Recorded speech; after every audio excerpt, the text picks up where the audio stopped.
Hello everyone, and yeah, welcome back. We're gonna keep testing, and I know a lot of people are going to be bored with the deck that I'm testing, but I think it's what I'm playing this weekend, so I need the practice because I'm not very good and I have a big tournament this weekend. So we're playing. This is based on Martin User's list. We might have a little look at Brad Nelson's list later on. He's got some slight differences, but we're going to start with this and see how it goes. The sideboard is bitty. There's a lot of one-ofs and that sort of thing, and that kind of, it irks me a little bit. I kind of want to trim it down and sort it out, but yeah, I quite like this main deck even with no Midnight Reapers in it. So we're gonna run it back and we're gonna see what we can do. There is a possibility that we might play a league later on with some Mardu Aristocrats, but I need to get some reps in with this deck. So we're just gonna play it up.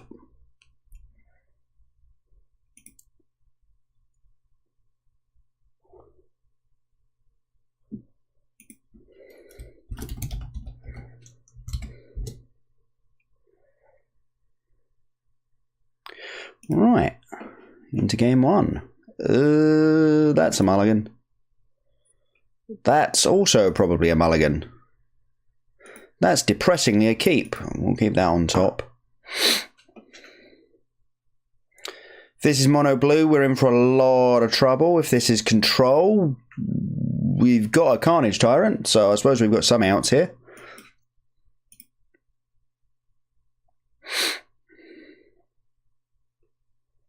No, this is it Drake's? Interesting.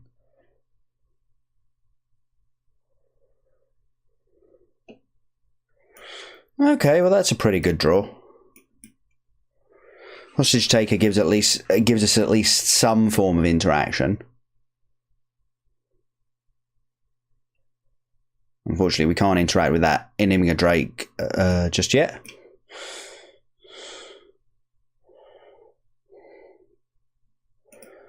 We'll graveyard that. I'm not super interested.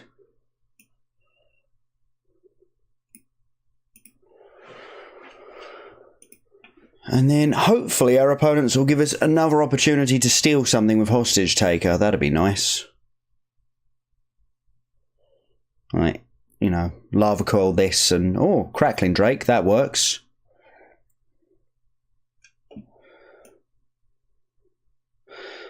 So, do we Hostage Taker, try and get greedy, or do we just Contempt it, get rid of it?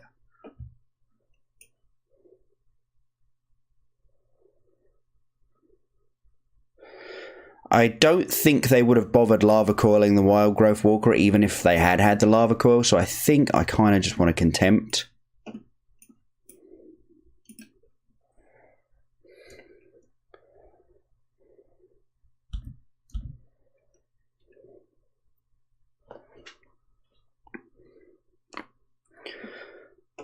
Because obviously if they have the Lava Coil, that's so very bad for us.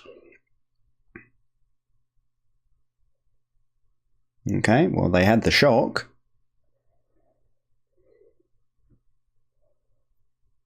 Feels like my opponent's probably got another threat in hand, hence the reason they were willing to play 2 out with no protection on either.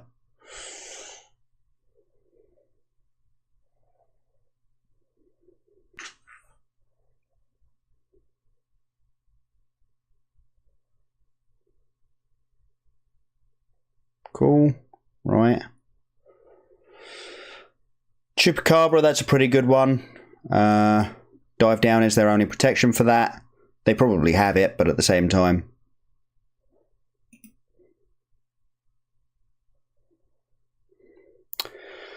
At least this way, we've still got the higher upside play of Hostage Taker available to us.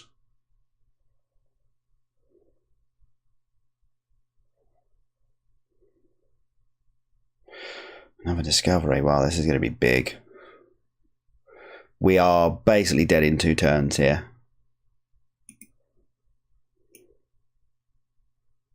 That's concerning. Ah, Terramander. Interesting.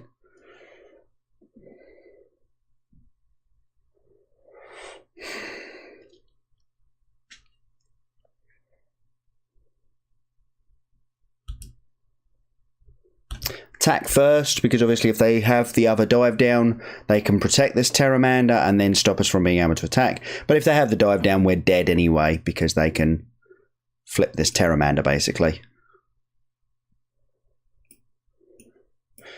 Play the Hostage Taker.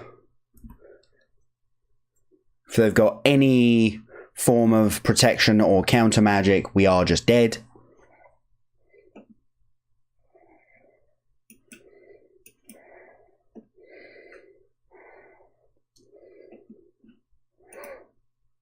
We've got one spell in there.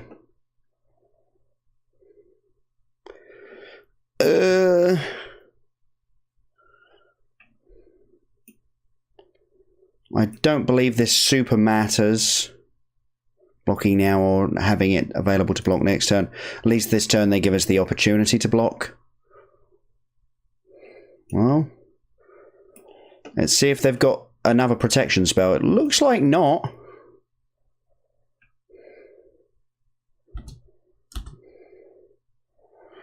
Okay, we have to dodge them having 2 spells to put in the graveyard for a turn, and we get to win.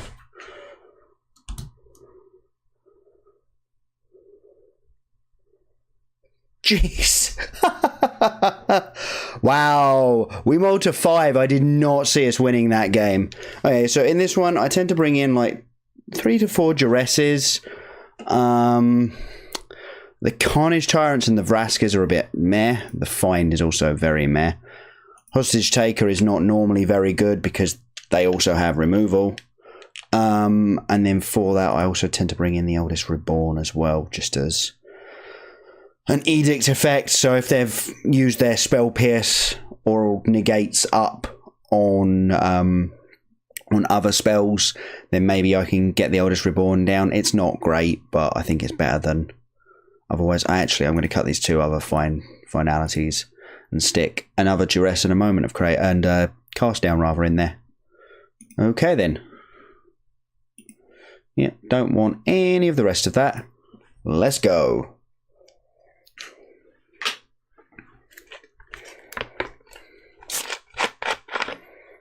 I've just realised their opponent's name is Ship It. That's pretty good.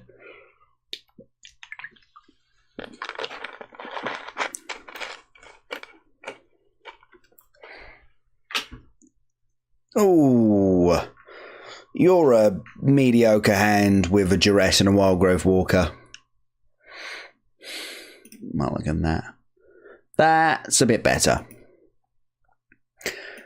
That's quite good.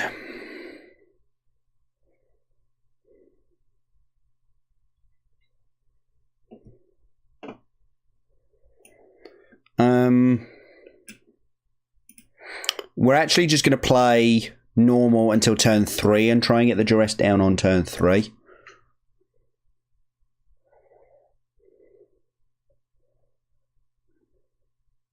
Okay, that's interesting. Catacomb, Wild Growth Walker. I mean, it's possible that I should have Duressed on turn 1 to try and find the Lava Coil.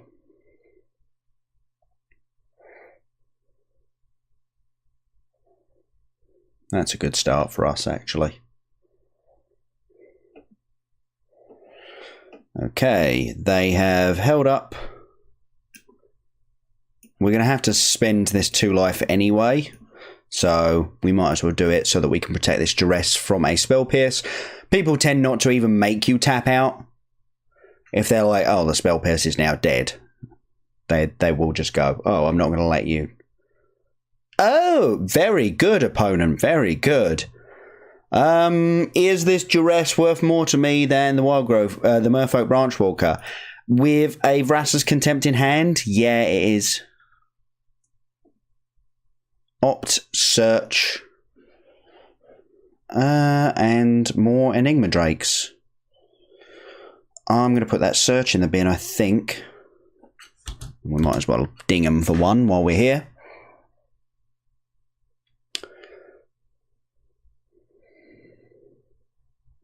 Search is just one of those cards that gets super tedious if the game goes long. How many cards we got in there? We got 2 spells. Well, my mana base is giving me a good kick in.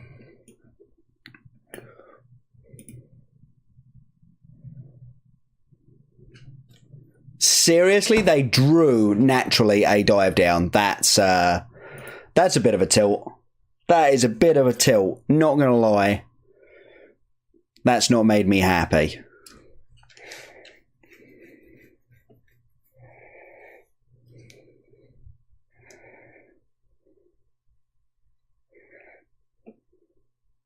And again, they're just tapping out and being like, oh, well, doesn't really matter. We are dead here. That's annoying. Oh, that's really very annoying. The fact that my opponent went, oh, well, I've just naturally drawn this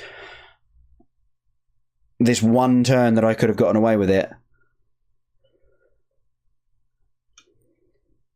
I think we still made the right lines. I even think I agree with the mulligan as well still. The Drake's deck is very good, so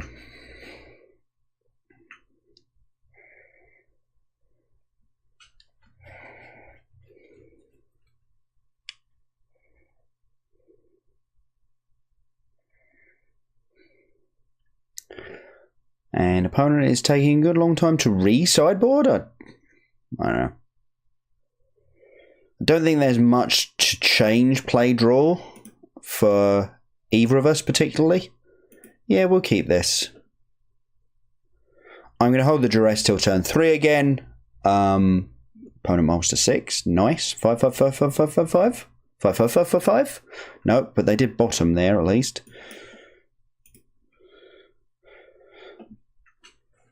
Yeah, we'll hold the duress definitely this time because I don't have the Wild Growth Walker to play and try and protect.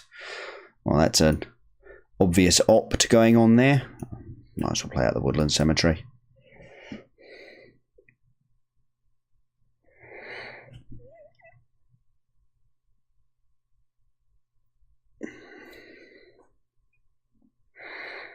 See if we can find... No, I was about to be like, let's see if we can find some interaction. No such luck.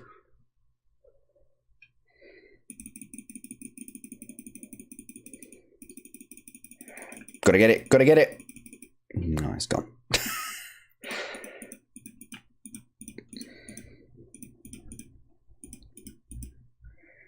Oh, let's turn that back up. That just seems sensible. Discovery out of our opponent. Cool. Won't have to protect this duress from a spell pierce this time. And they're crafting their hand just before we try and attack it. So that's good times.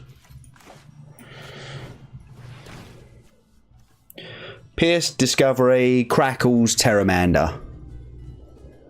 Well, we're going to take the Pierce, I believe.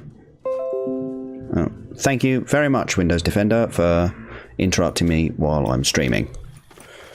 You are so very, very helpful at protecting me. Yeah, let's leave that on top. We've got lands. Binning a spell probably isn't the best way to fix things, and this can obviously fight with a Crackling Drake, which is good times.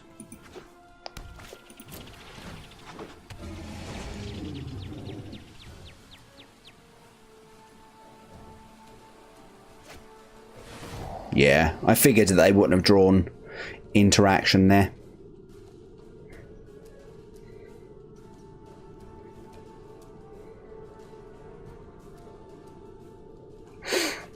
So what we're trying to set up is the sort of game where we get to play the Hydrocrasis as a 5/5 so that it can block this Terramander.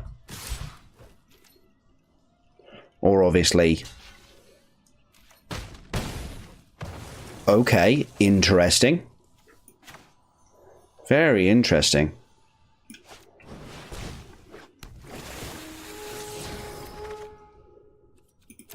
Yeah, the interaction spell can go on top.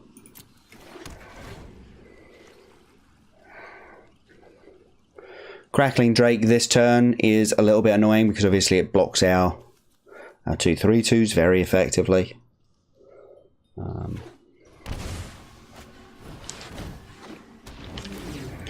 But they've just played it and they know I've got a cast down on top. That's really weird.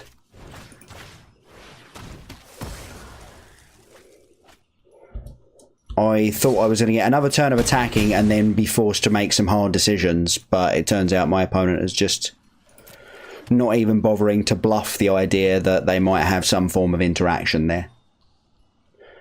Now we can play this Krasis just next turn, because the first Terramander's gone. So really we only need it to be a 4/4 most of the time.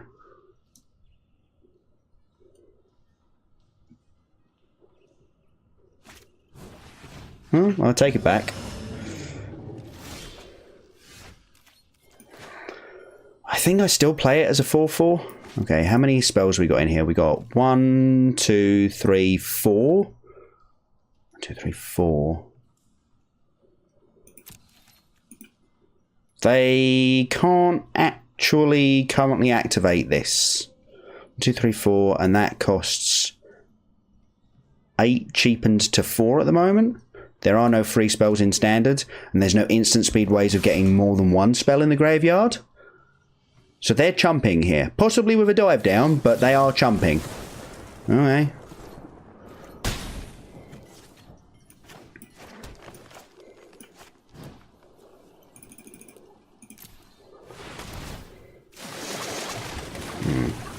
That was, yeah, an unhelpful pair of draws there. But what can you do? Oh, that's a tilt.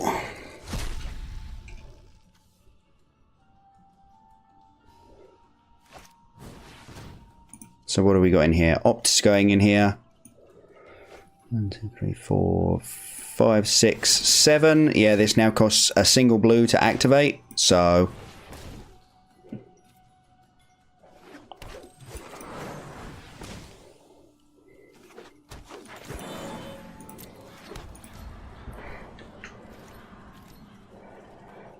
they'll, yep, exactly, activate this. Currently, we still have them dead. Okay, not anymore. Need some form of interaction, please. That will actually do. 1, 2, 2, 4, 6, 8. X is 8.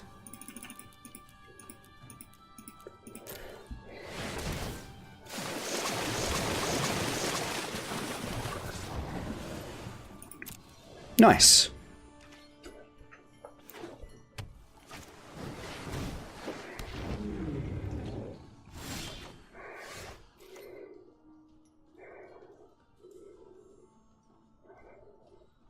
I'm just going to try and go around them, I think.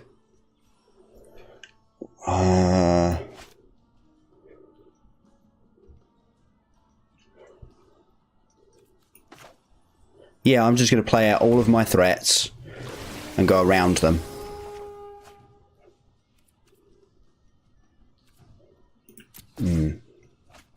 Not of much use when I'm about to play out all of my explorers.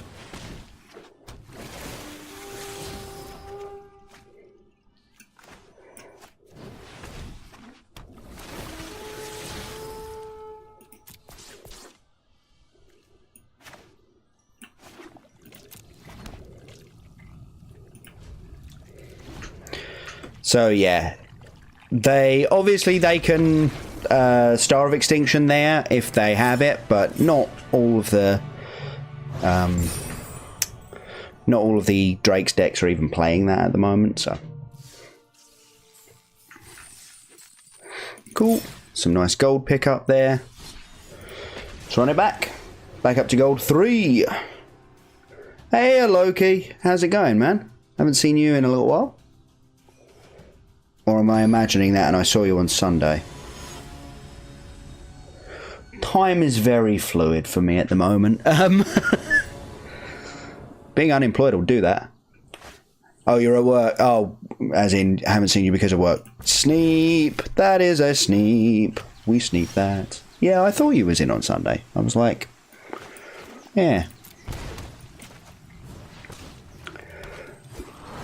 But no, good to see you again. Hope everything's going well. Okay, we've got gates. In fact, they're even opening them for us, which is, you know, lovely of them. Vivian Reed is going to be doing some work killing the stupid... Loki is always lurking. That sounds like a tagline for a film.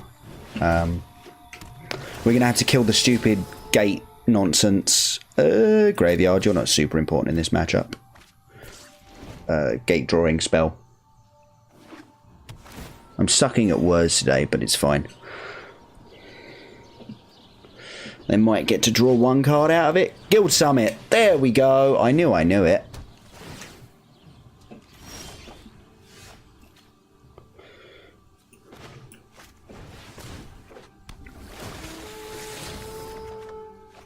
Wow, that is a lot of lands we've drawn.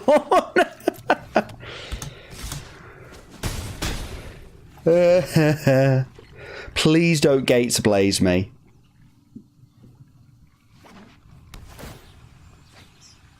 Yeah, like the Guild Summit is the best card in the deck, in that it is completely insane. Yes, they're not Gates Blazing me. I really hope they're not a version playing counter spells. Looks like they're playing something. Growth Spiral. Okay, that makes way more sense. That's pretty good, actually. Yeah, that's pretty good.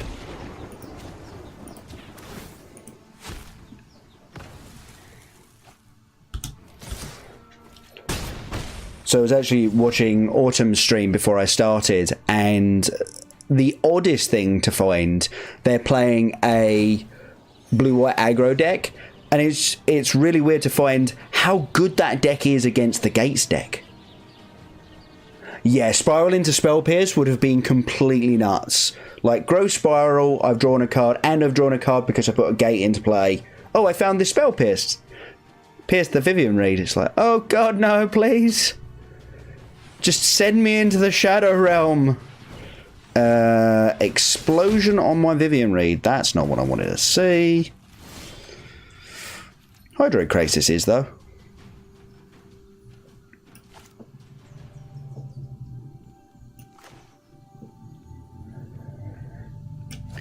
We'll try and sort out the top of the library. Well, we sorted it out. We took all the lands off of it.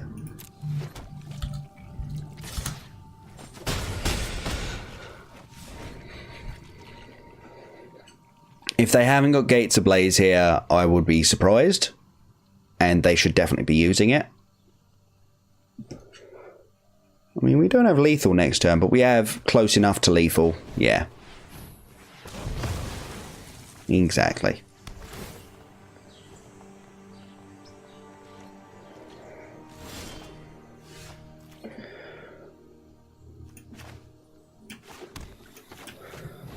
We're going to get greedy with this crisis. 1, 2, 3.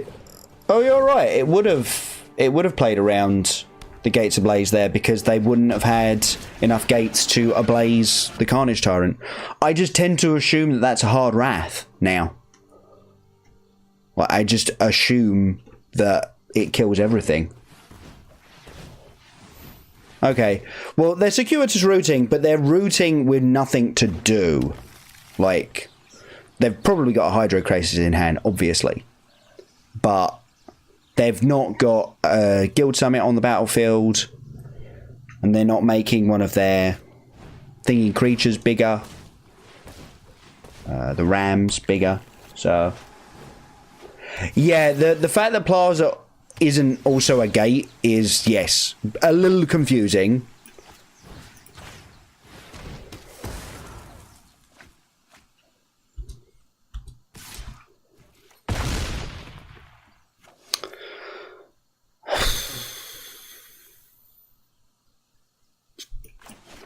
I'm going to really hope that they don't just have a Hydroid Crisis here. That would make me super sad. It's looking like not.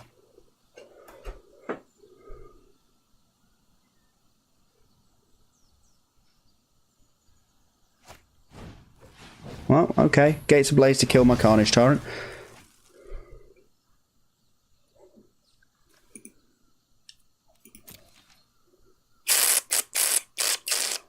What you got?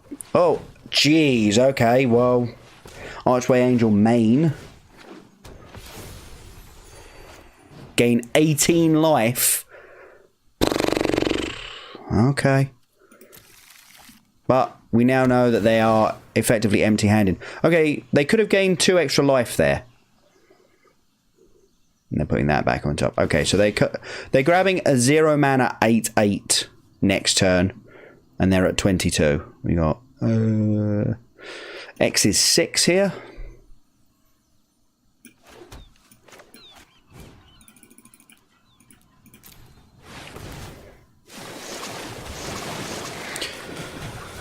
Okay, Cast Down and Chupacabra are pretty good pickups.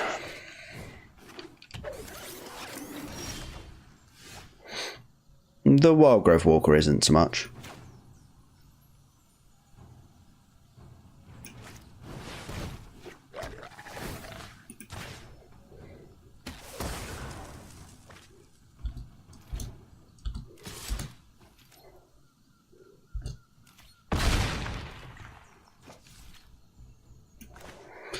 Okay, so the only draw that particularly punishes this playing out the Wild Growth Walker there is the Gates Blaze. So 2 Angel main, 2 in the side. I can feel that. Like, that's a pretty good that's a pretty good split. So I can cast down this Angel and it means we get in for an extra 3 points of damage. Don't think that's worth it when I'm going to need to take care of one of these Colossi again at some point.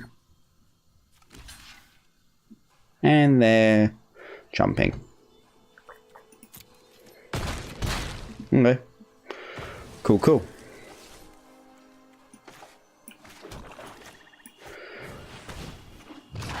If we hit a Jade Light Ranger, this is pretty good, so...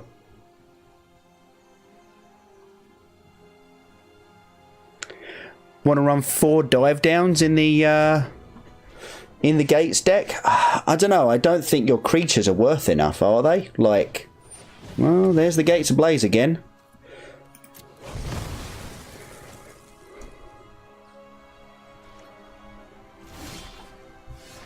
And there's a find. So let's find back.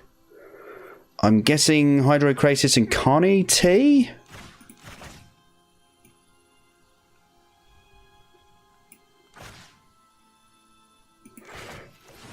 And we'll just play the Carney T this turn.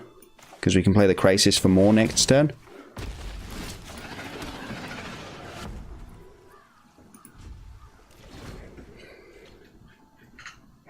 And this is still a 2-turn clock, so... Yeah, I get you, but at the same time, like, the Colossus is a recursive threat anyway.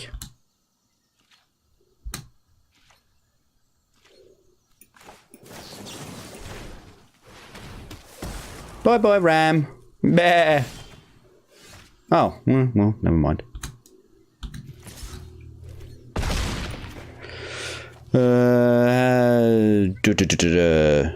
2, 4, 6, 8, 9.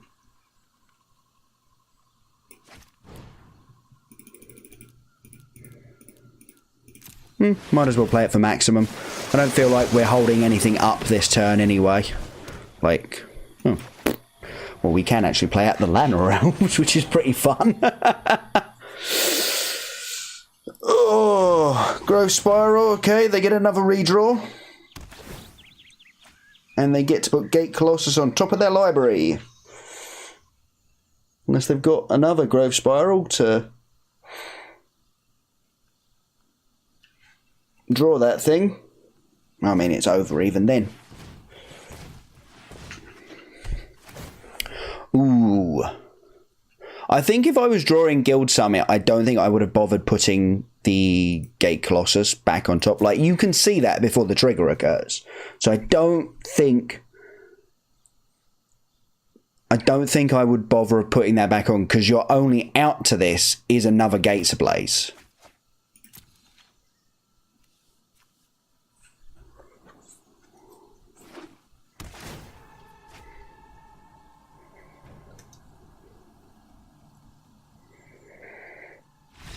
Yeah, cool. Got there. We managed to deal with the Guild Summit early on, and that is why we were allowed to win, basically. So, I mean, that is such a critical card. I want the Assassin's Trophy, I think. I also think... Oh, the Hostage Taker can come out. Carnage Tyrant's actually super medium in this matchup. I don't think I should have actually got it back. I think what I should have got back was the Jadelight Ranger and gone Wild Growth Walker Jadelight Ranger, tried to set up some more draws. But what can you do? And I think we're also grabbing some Duresses here and maybe some Negates. It's basically a like control-y mid-rangey deck, I guess. And I definitely don't need these Wild Growth Walkers anymore.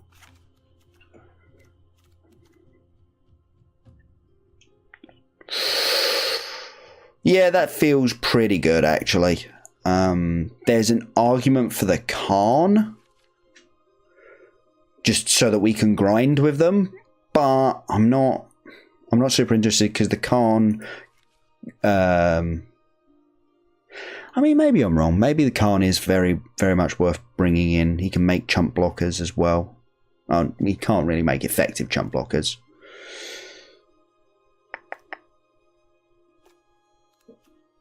No, I think this is fine. I think this is okay.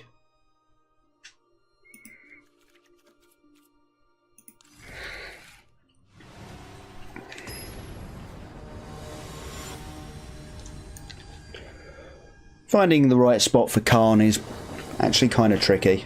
Oh, well, you're a mulligan, unfortunately. Keep. Bottom. So we've got the duress to deal with the Guild Summit. Does that mean that we're meant to duress on turn 1?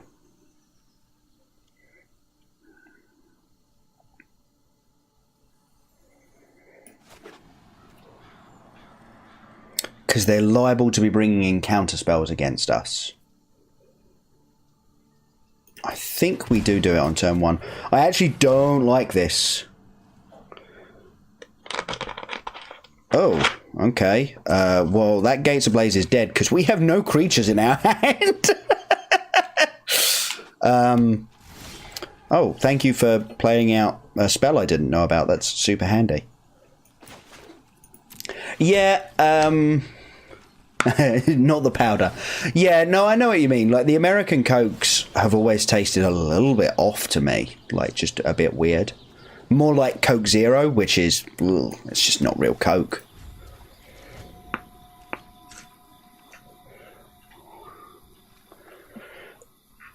Although, I have enjoyed, while on holiday in America... yeah, exactly. They put too many sweeteners and things in it to make it seem better, and it's like, no, just put sugar in it. Just give up, put sugar in it. Everything will be fine. I do like spending some time drinking the really weird flavors that you guys get that we just don't get. Like, we aren't given the choices on silly odd flavors. Wow.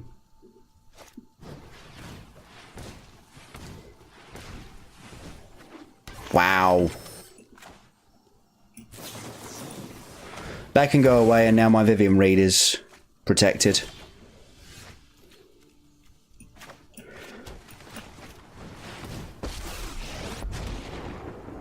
Vanilla Coke. I actually quite like Vanilla Coke. I know it's not to everyone's taste, but I do quite like it. So yeah, I do get you on that one. And yeah, we don't get it over here very often. You have to know the right places to go to, like, they import it specially and that sort of nonsense. Okay.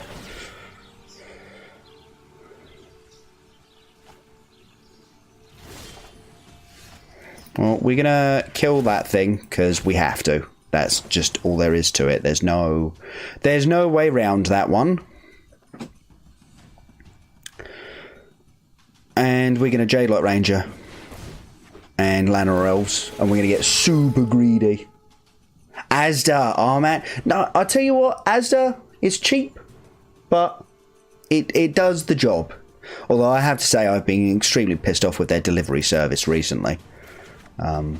We switched over to them from Sainsbury's because it was cheaper, and we had no money at the time. And just, they take their orders as suggestions. They just turn up with random things and they're like, here, you ordered this. It's like, no, I didn't. It's like, oh, well, it's a replacement for something you did order. It's like, but it's nothing like the thing I ordered. Yeah, no, Asda has been pissing me right off recently. Vanilla Coke just reminds me, Coke floats. Oh, God, Coke floats. Dude. Yeah. No, them. I had to, so when I went to Chupacabra, when I went to university, we had like a little snack shop in the downstairs of halls, and no one had ever heard of a Coke float. And I'm like, how do you mean you don't know what a Coke float is? Because they were serving Cokes and ice creams and things, and I had to teach these, 25-year-old PhD students what a Coke float was, and you're just like, how have you never had this? It's so good.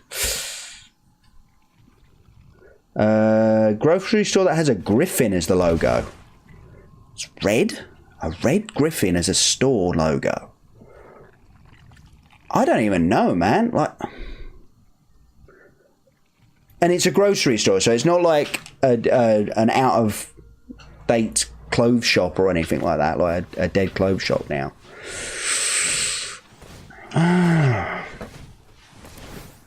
Conflict, any ideas? I can't think of I'm going to turn the sound down a little bit. I've just realized how loud that animation was. I can't think of any chains that are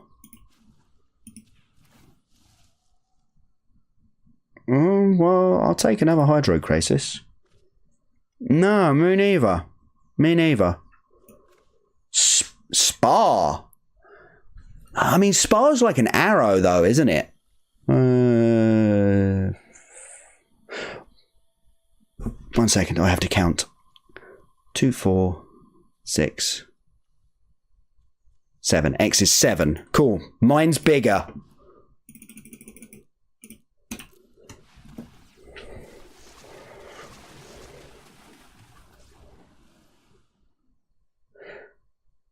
Yeah, Lidl's interesting. No attacks. I actually really love Aldi. I just think it's really annoying because obviously you can never plan what they're going to have in, but they've always got something, and it's always surprisingly good value.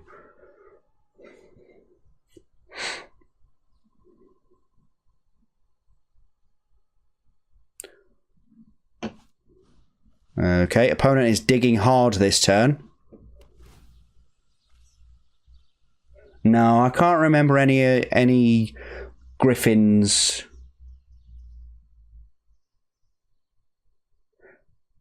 A food lion. Are you sure that's not just like if it's not the grocery store brand, it's the best British brand? Okay. You going to put it on top this time? Because the game keeps asking you if you want to put it on top. And apparently the answer is no. What on earth does my opponent have? Or are they trying to draw? Yeah, we're just going to get hyper greedy here. Branchwalker, Lana or Elves land, cast down available to us. Hydro Krasis in the near future.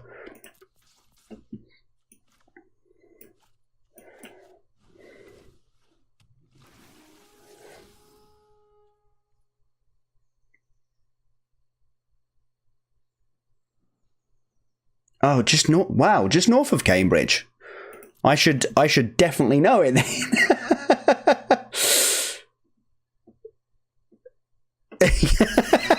The sport they call packing. Yeah, quick catch. Think on your feet. You aren't wrong. You definitely aren't wrong there.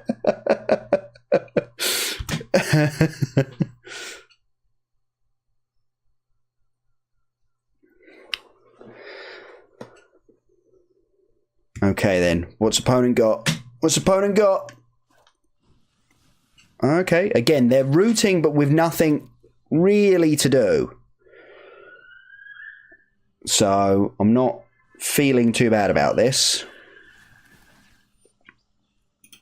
Amusingly, if they were playing the Nexus of Gates version of this deck, I would be so dead right now.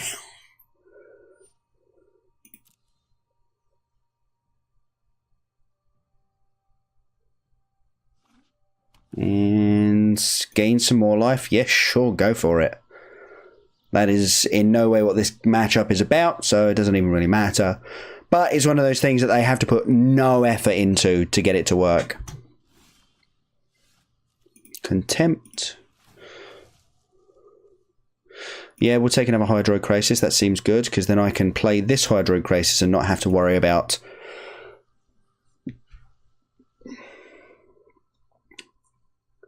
Yes, no, I'd definitely be up for that conflict. 9. Okay, this is a 9/9.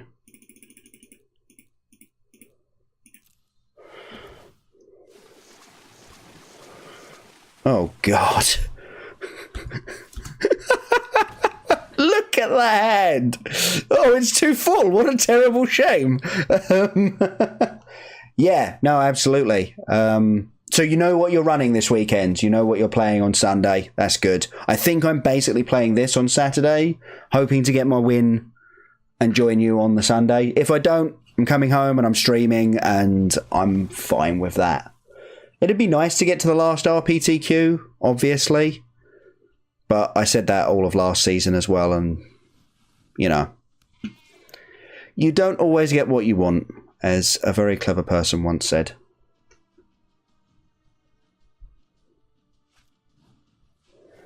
Yeah, sure. Again, you gain that life. I really don't think Archway Angel is what you should be playing in this matchup.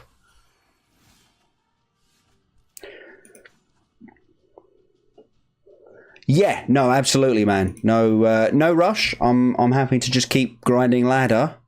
Okay, we've actually got 2 lands in hand, so I'm going to take this J-Light Ranger. But this turn is about Chupacabra cast down, I think.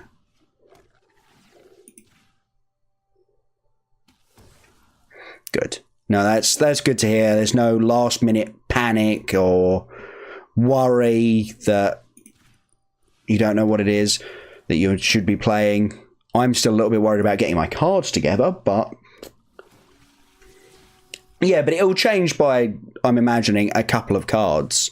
It won't be you're changing the entire archetype, right? You're just sort of tweaking with things as you try and work out exactly what's going on. Yep, Ultimate Vivian Reed tends to end a game. Cool. Look at that gold! So much gold! Yeah, I had a quest yesterday that I didn't manage to complete, thankfully, and I re-rolled it today into a 750. I was like, yes, I love when that happens.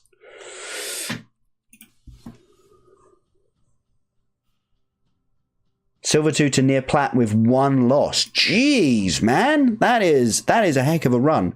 So I had a funny thing last night. I was, doing really well. And then had, 6 losses in a row. Back down to gold 0, effectively. And And I was like, what on earth's gone on? And it's just like, I guess I entered control time because all of the decks that I thought were control decks. We'll keep this. It's got, you know, interaction. It's got a Hydroid Crisis and it's got some early action. There's not much else you can ask for this deck. But as I say, I am a little bit concerned about making sure I get hold of the cards on Saturday so that I can actually play some Magic. Because the person who's lending them to me is coming in for the team trios, which starts half an hour later. So I might have to, poke them and basically say, "Hey, you know that my tournament starts a bit before yours, right? Can you make sure you're there to give me the deck? Because otherwise I can't play." Sure. And playing best of 3 as well is, yeah. I am loving that we get to play ranked best of 3 at the moment. It means that I get to test and still no attacks. Let's just hold. Let's just hold them. We just hold. We can chill. Yeah, it means that I get to test while also grinding. It's good times. Are you ordering through Axion, I'm assuming? Seeing as I doubt there's much time to get anything delivered at this point. Or are you going to turn up to, like, Darksphere or one of the other ones in London and just be like, "Can I please has cards?" over the counter? Okay, well, there's a Wildgrowth Walker. It's a 2/4. And now it's dead. Yeah. Just be a little bit careful. There are obviously a few things that they don't have in stock at the moment. Notably, Hydroid Crisis. I need to find someone who's willing to lend me one more Hydroid Crisis. I've managed to source 3. 2 of them from Alex Watson, and I'm like, how have you ended up with 2 Hydroid Crisis? I think he just opened them at pre-release because he loves opening Simic cards. Okay. I mean, sure.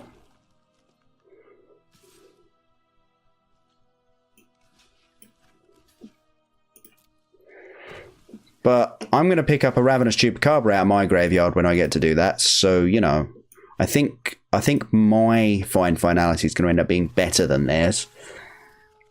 You have 5 Crasises. Is there any chance I could meet up with you in London on Friday? Just anywhere. I'm happy to meet anywhere, anytime to get hold of a Crasis at this point. Or are you going to be in on the Saturday at Axiom for any reason? No attacks. Because I would love to borrow 1 off of you. How did you end up with 5? Did you just like order 4 and open 1 at pre-release? There's actually not a great deal that's worth casting down in this matchup. So I think we're just going to cast down the thing. Just stop him gaining the life, stop him having a big thing. He says as they show a biogenic ooze. But I've got the finality to take care of that, so we'll be fine. It'll all be fine.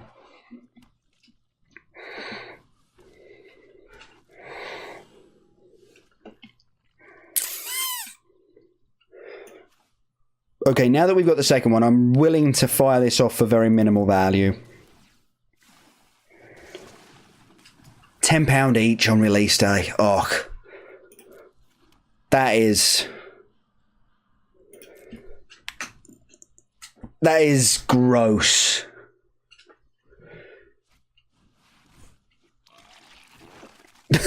No, I take it back. That's gross.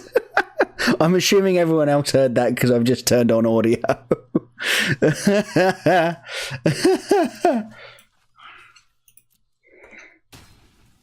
Yeah, we're going to finality away the board here, end up with a Hydroid Crisis that's 5/5.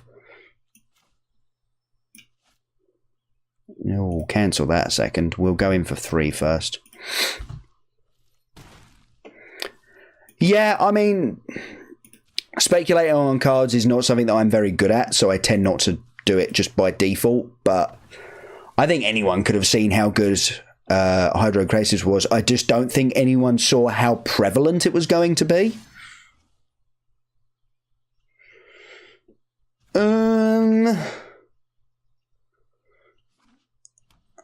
Okay, well that's a tilt. It's a little bit of a tilt. I'm going to take hostage their hostage taker.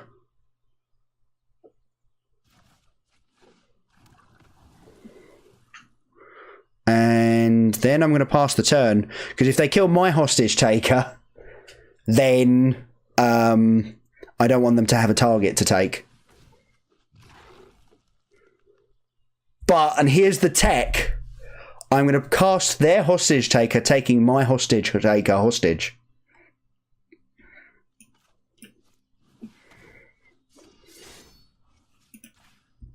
Because now they can never kill that hostage taker.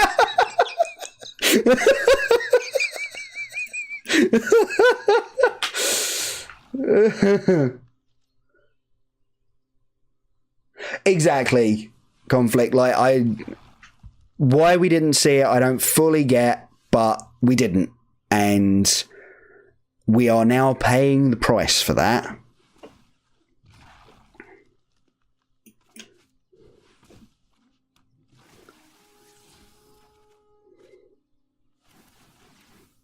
Nice, I love it. So I actually really don't think the Wild Growth Walker is particularly good in this matchup, but sometimes you get to make huge ones and they look insane. Yeah, we'll attack.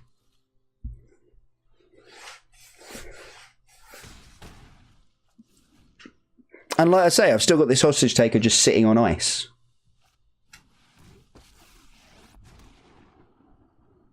Well, yeah, exactly. I am. You paid £40 and you can have a Lanner Elf. And got a set that is now worth, what, like £100? I've seen people trying to buy them for. A play set. Yeah. Sweet. I love winning the mirror. I love winning the mirror when you do cool things. Right. Hostage Taker and Assassin's Trophy in. Khan in. Wild Growth Walker out. Stroke in. Eldest Reborn in. Maybe not. Actually, no, I like the Eldest Reborn. It gives you a chance to rebuy a Vivian Reed if someone's managed to kill a Vivian Reed early without contempting her. And that just means you have more ways of actually winning the game. The Thief is also super annoying in this matchup from the other side of the table. So, what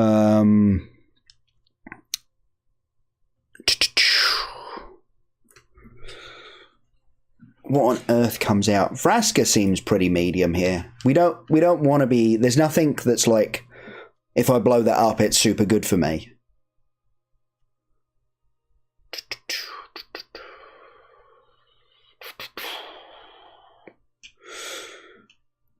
We've got too much for this mirror.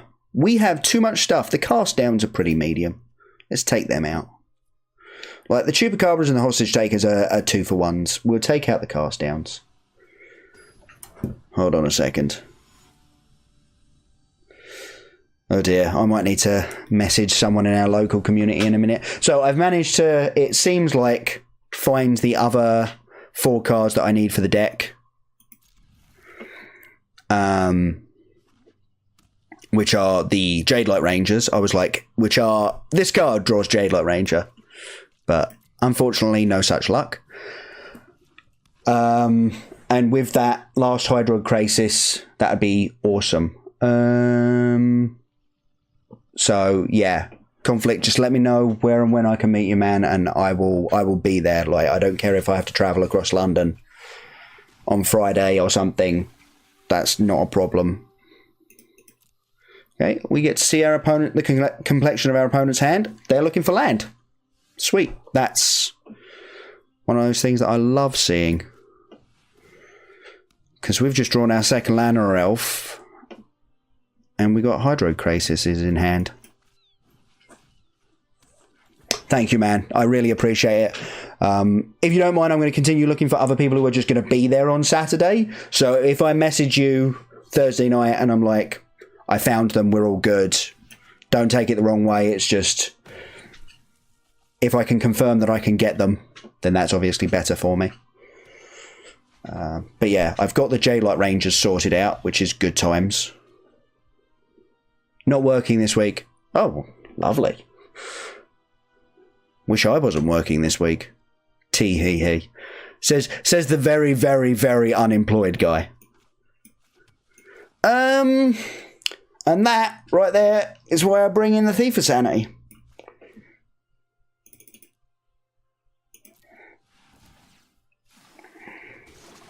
Good man, thanks. Yeah, hopefully I'll be seeing you on Sunday. Yes, of course. Happy birthday. I did see that on Facebook.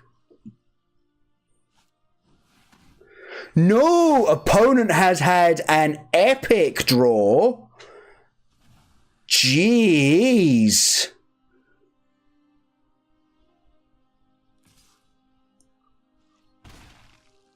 Ouch. We're getting wrecked. Okay, so what are they going to put in the graveyard here?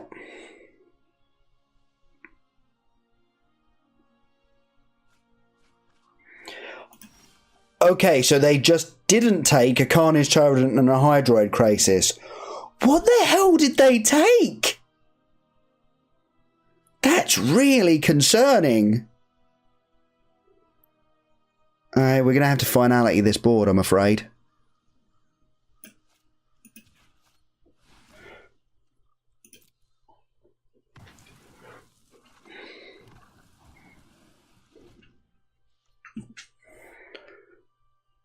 Oh, man. No, not again, please. Oh, I'm going to have to make another 3/3 Crisis. This is so depressing. 3 is like the worst Crisis number. If they've got a Vivian Reed to remove this Crisis, we can scoop. Because they are going to be way too far ahead of us. Oh, we can scoop. Yeah. That was unfortunate. Okay. They're playing more than one hostage, not hostage taker, Thief of Sanity. We can bring those cast downs back in. Khan isn't worth it if I don't get to value. I'm actually not certain Khan in the sideboard is worth it anymore. I could be wrong, but... And...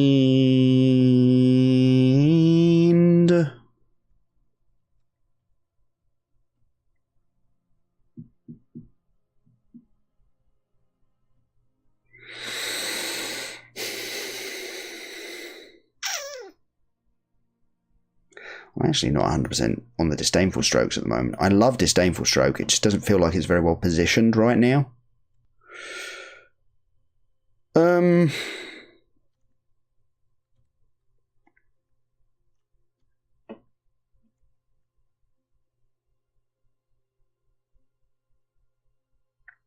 Oh, it was the same thief, wasn't it? Yeah, of course it was. I was like, okay, we'll go to 2 cast downs. We're on the play. Maybe we can get to Chupacabras and hostage takers and that sort of nonsense first. Okay. Yeah, you're right. Sorry, that was my brain farting on us for a second there. I thought they'd played hostage taker into hostage taker after I'd killed the first one. But you're right. That was the same one. Oh, you're talking about my 75. Yeah, currently it could be wrong. I'm going to be looking at Brad Nelson's list in a minute and possibly swapping over to that. Yeah, we'll keep that. That's fine. It's not exciting, but it's fine.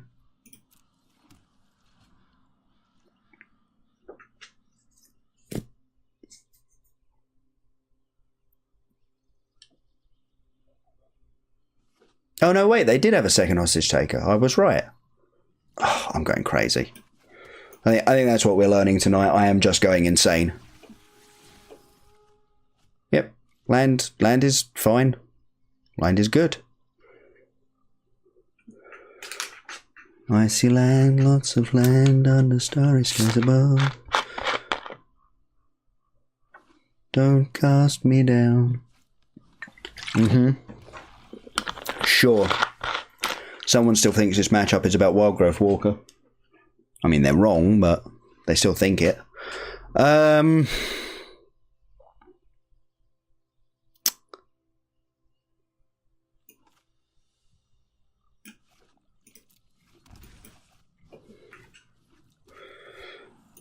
Let's see if they got the curve, if they got the J-Light Ranger. If they do, I will probably just cast down the Wildgrowth Walker relatively happily. Yeah, sure.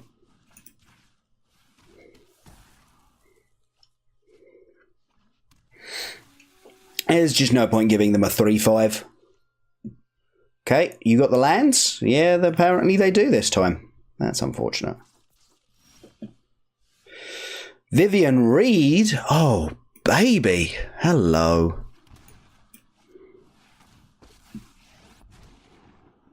Yeah, I think Wildgrowth Walker definitely needs to come out post-board. I don't think the matchup is about that. I think you have it because you need to have that setup of Wildgrowth into Jadelight against red decks and against other aggro decks. No attacks, obviously. We're sitting here and we're chump blocking. Because this matchup is about Vivian Reed. In my opinion, this matchup is entirely about Vivian Reed. Okay, attacking the Reed is fine. It means that, you know, they're probably going to have the Contempt. And that was just to get me to throw away a creature. Okay, maybe not. Maybe not.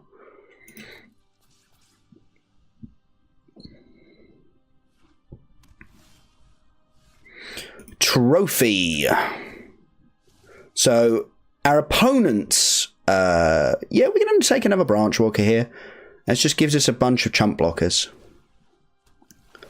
And if we can draw another land, that's perfect, actually. I'm going to play it here to bluff that I'm a terrible, terrible Magic player. I mean, it's not much of a bluff, obviously. But if we'd hit a tap land there, we would have still wanted to play the untapped land so that we're still holding up Assassin's Trophy in case something goes wrong. So you play the land first and then go, oh, oops, I should have waited until I Merfolk Branchwalked the second time. Okay.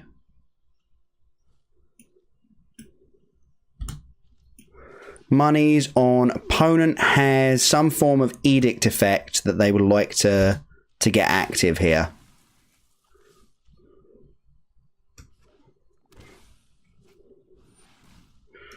Biogenic ooze.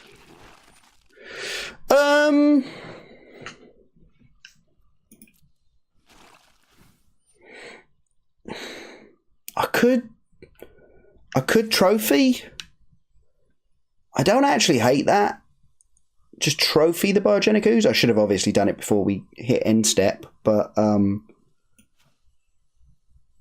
because I'm never going to get it to the point where I can hostage take it and cast the ooze, because that's just too much mana, or at least not in any time before that Biogenic ooze has done massive damage to me. Yeah, I should have done that before we got to end step. That was my bad. That was a mistake. But it's only given them one extra point of power on this thing. Let's tick Vivian up, shall we? Chubba Chub seems pretty decent here.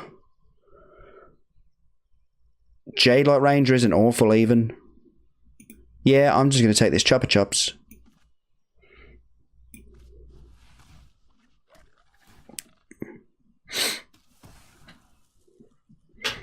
And we can attack because they're not going to have any haste threats.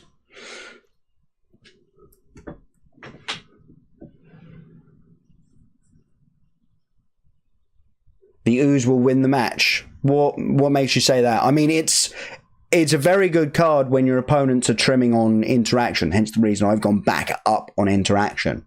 You know, playing the 3 cast downs in the main is very important. Thief of Sanity, sure. They didn't have a Vrasta's Contempt there, which means Vivian Reed is fine, and we get to win the game. Cool. Ultimate.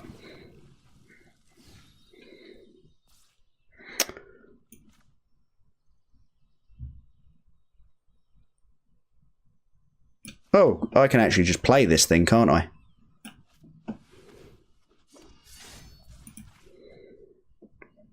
I was like, oh, I'm going to need 3 mana to cast this thing. I've got it. Cool. It is an army in a can. This is absolutely true. If you let it sit there, the opponent can just build up their hand and just keep drawing cards, and you don't get to actually do anything about it. But I had plenty of interaction there very quickly, so I managed to beat that aspect of it. So let's run it back, shall we? No, I'm not going to put it in there. There's a packet of chocolate just sitting there because I was snacking on it earlier, and I was like, I should eat more chocolate. That would be great. No, calm it down. That is a pretty good hand. Like, this is why we get to go to Malta 5 and still win games, because this is effectively a Malta 4, except we've got ridiculously high-end power in it. You know, the only cards that we're casting in anything like a reasonable time is Merfolk Branchwalker and then possibly Jadelight Ranger. Alright, another mirror match. They're off to a faster start than us. That's unfortunate.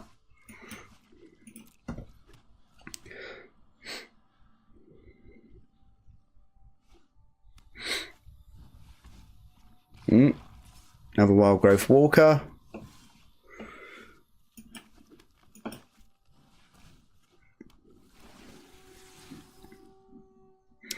No, graveyard. We've got fines anyway to get it back if we decide that we need it, but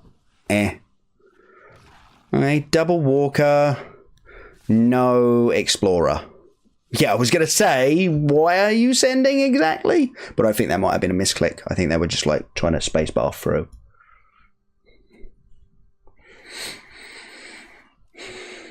Okay, well, I don't need double blue at any point, so I'm going to hold that Drowned Catacomb and just not let my opponent know what's going on. We'll leave that on top because, annoyingly, we may need to cast down a Wild Growth Walker if they get to Jadelight Ranger this turn. Doesn't look like they are. Looks like the opponent is a little bit flooded, actually. Which I am not sad about, particularly. Overgrown Tomb tapped and pass the turn. Yeah, I'm not too sad about opponent just having drawn a lot of lands here. I think they're going to make a 4/4 Krasis, though. It should be pretty good. Yeah, and I think we let this happen and then we Vivian Reed tick down to kill it. We might actually just cast down a Wild Growth Walker at end of turn. Just means that there's less chance of them being able to get through in combat to actually kill my Vivian Reed. Once she's ticked down to 2.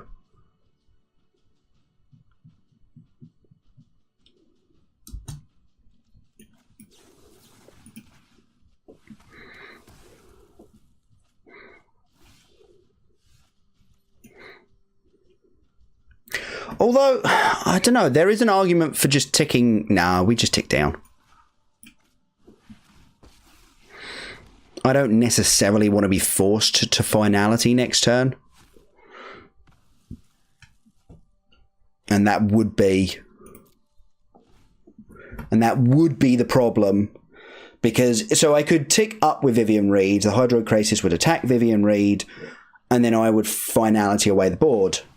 Problem with that is I am forced into doing that. Okay. We could do with a Ravenous Chupacabra or a Hostage Taker. A Hydroid Krasis isn't awful here.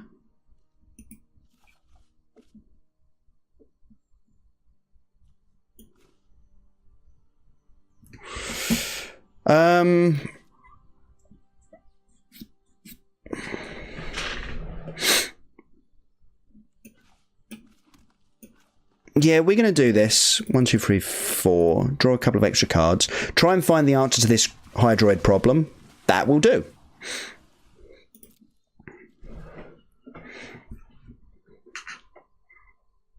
And obviously, I'm fine with my Krasis going in the graveyard because I've got 2 fine finalities in my hand. 3, in fact. I hadn't even realised the third one had been drawn.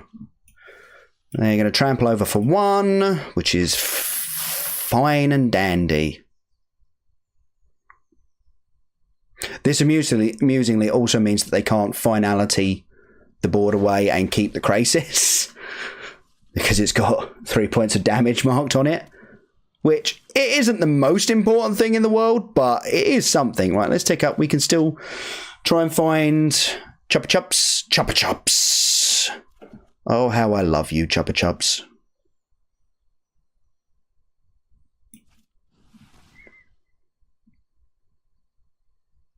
Don't counter this. I would be sad. They don't have the contempt because if they had the contempt, they would have contempted Vivian Reed. They would not have allowed us to have, we'll pay 2 life and Jadelight Ranger as opposed to not paying 2 life and only Merfolk Branch Walkering. They wouldn't have let us have another tick up. Yeah, sure.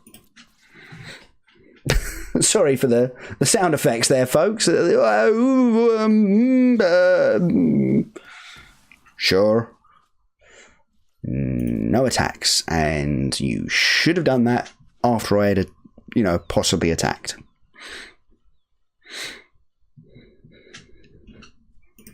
We got Krasis in the yard. They've got 2 Krasis in the yard, and they've got back a Krasis, which is pretty gross.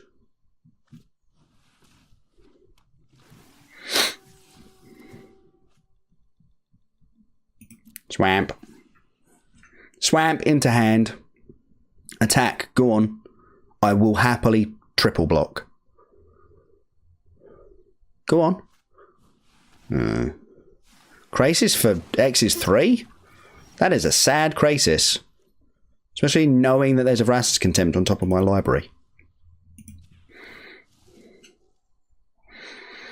Well, that's not the best Explorer I've ever had in the world. How much mana have we got? Oh, not even enough to do the things that I wanted to do. Should have just taken the land. Check before you do it. Take the land. Oh, actually. Never mind. Let's just end everybody.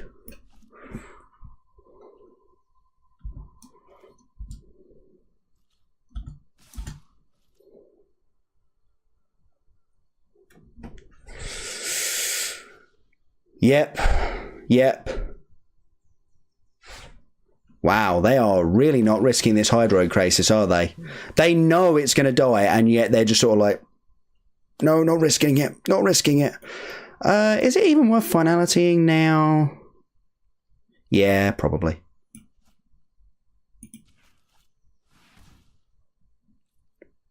Decline, whatever. Doesn't matter. We had 3 fine finalities in hand. I'm cool to use 1 to raff the board to keep it clear so that Vivian Reed can tick down to kill this Hydroid Krasis.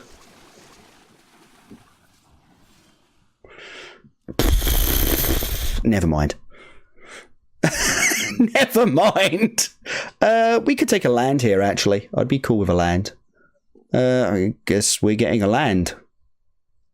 We got enough green now.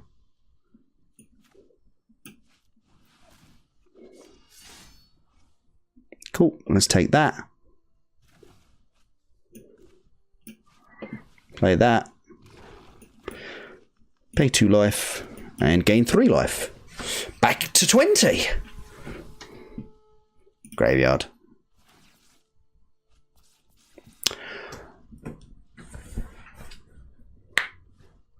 As I keep saying, this game is entirely... They should kill the hostage taker, probably. if they can't kill the hostage taker right now... Oh, God. This looks bad for them.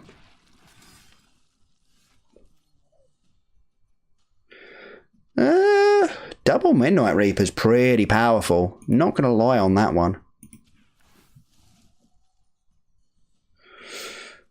Hello, Chuppa Chups. Do we want another Chuppa Chups? We could wipe the board. They would draw 6 cards. I'm not hyper into that.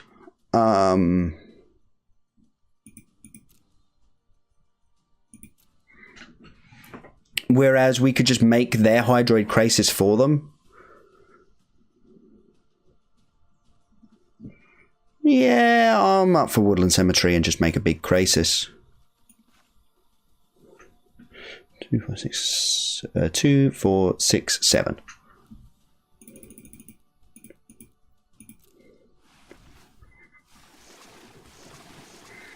Cool. Oh,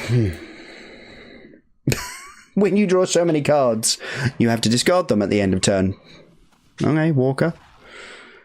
Again, there's a possibility I should have just wiped the board there because obviously they're going to attack and they're going to draw a bunch of cards here. That being said, these blocks are fine for us. Okay. I figured they would go all in.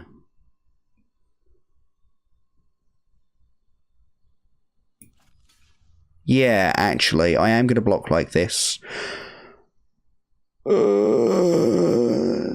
No, I'm not. I'm going to block like this.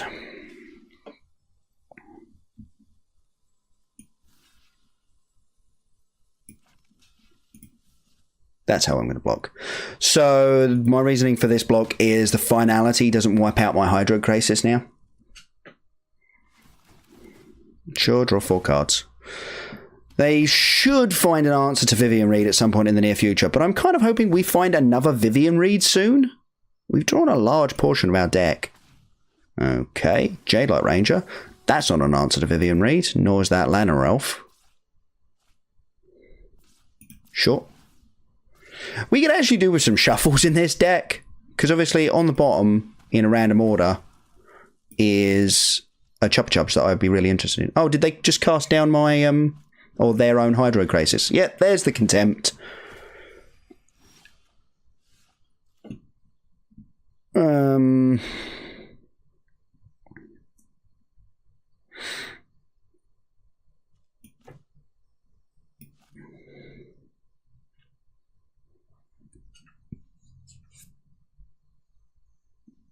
So we're not actually in a great deal of danger here. So I think I'm interested...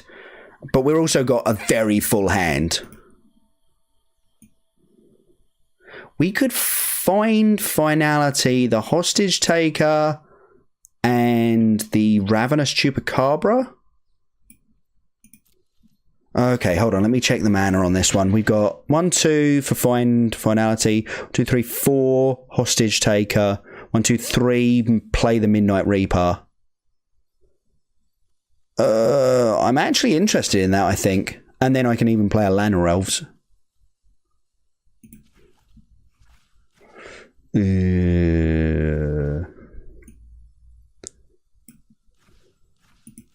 Hostage Taker and Chupacabra. The reason we're getting the Chupacabra back is purely so that I can deal with this stupid Wild Growth Walker if it gets too big. Which... feels a little bit annoying, but if I can finality back 2 Hydro Krasises, that's also fine. Later on, I mean.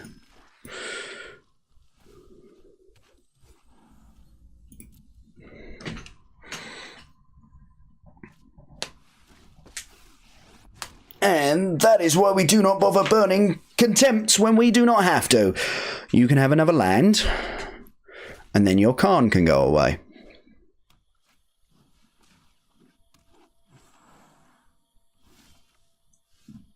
Well, there's another Hydro Krasis.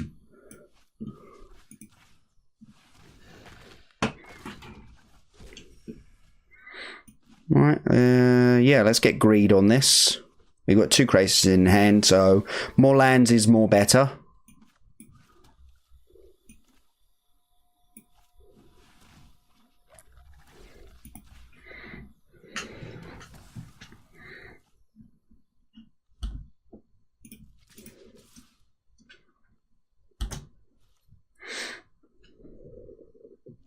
Sendy. Oh, this is only game 1, isn't it? Wow, these get grindy. I'm going to have to play really fast at the weekend to try and get through this, I think.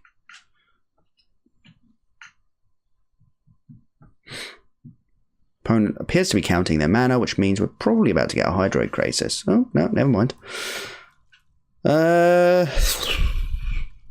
Is this enough greed? 1, 2, and we've got 1, 2, 3, 4, 5, 6, 7, 8, 9, 10, 11. So I could actually play this untapped and just make a 10-10 Crisis.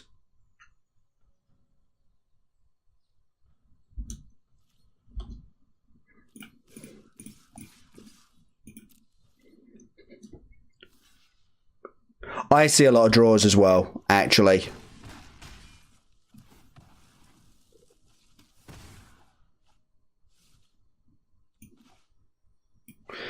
Yeah, 10-10 Crisis is plenty.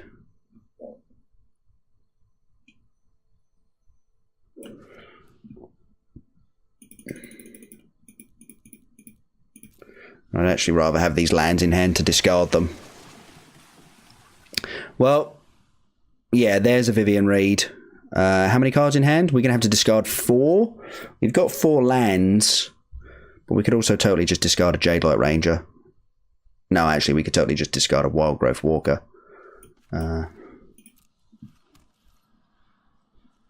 1, 2, 3.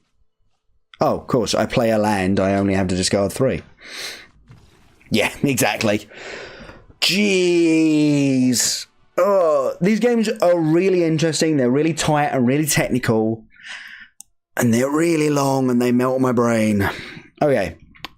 Strokes. Thief. Hostages. Trophies. Khans. Reborns. Trim a cast down. Trim Vraska. She's fine. Not amazing. Wildgrowth Walkers. And then we got one more cut to make. I mean, the Carnage Tyrant is actually super medium now. Until it isn't. Until it's the thing killing you.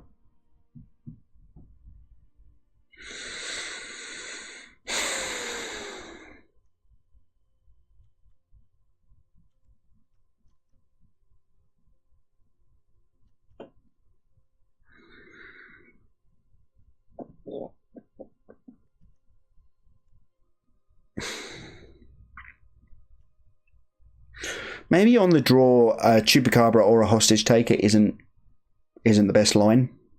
Right, maybe just taking one of those out is probably the better play. And the Hostage Taker is the one with the highest downside if it all goes horribly wrong. So I think we trim them.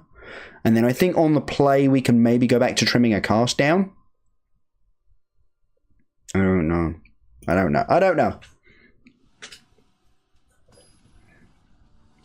Yeah, like we had 19 cards left in our library. I don't actually know how many opponent had.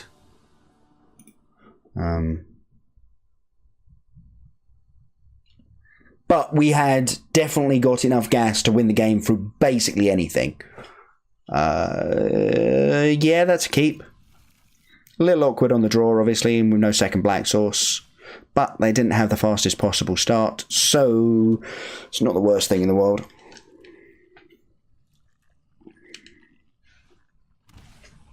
Okay, Branchy. And it looks like opponent does indeed have the lands.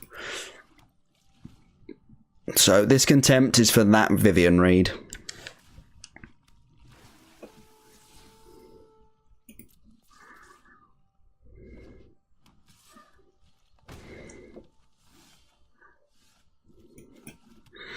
Okay, we have to try and just survive here. Okay, well. Seriously? Oh, come on. I'm just going to see this Watery Grave. We've got blue mana in Breeding Pools, and that was a shock land, so let's not do that.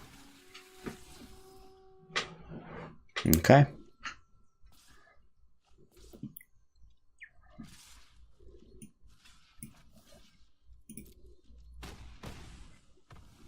Down to 14 we go. Oh, we are going to cast a Hydroid Crisis for X's 2. And I know that sounds insane. The reason we are doing it is so that we are hiding the fact that we've got a Vraska's Contempt. If my opponent just went land, if I went land, hold up Vraska's Contempt, my opponent would go, okay, cool, I'm not playing Vivian Reed. I'll attack you for 6. You're going to have to do something eventually.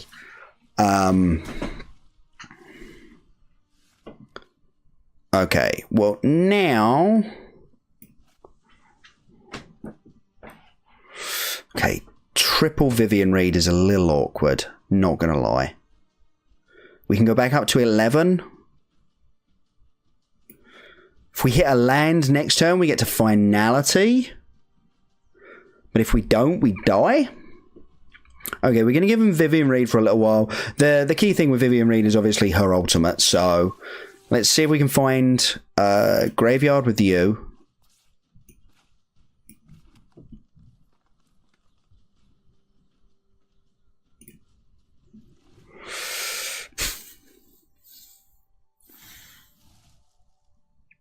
Please don't be a removal creature. Please don't be a removal creature. If this is a Chupa Chups, that's going to be really annoying. Okay, Memorial to Folly. Okay, they're still playing the Memorial to Folly version. Oh, they had the Chupa Chups already. Brilliant. Okay, we need the land.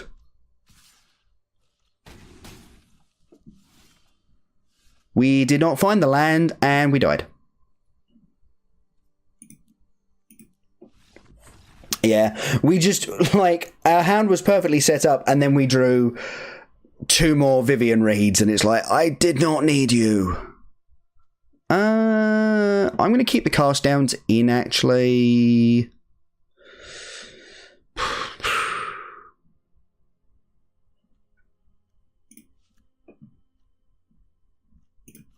Yeah, Carnage Tyrant's medium in these matchups these days.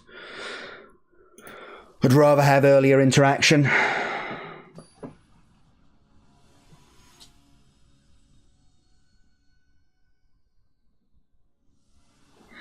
Play first, please. And okay, we've got our green source. I think we keep this. We're looking for a fair amount of things with this hand, but we get to set up with these 2 creatures, so...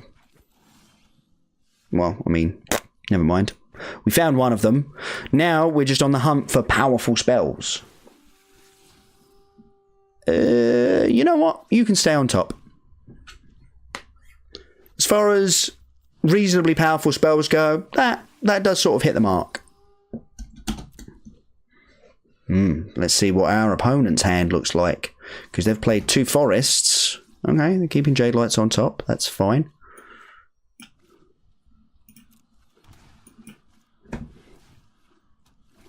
Can we hit a... Nope, not that. I think we're willing to take that as a method of dealing with opposing power creatures. Like one of those. Looks like opponent kept the J-Light Ranger on top without the extra lands.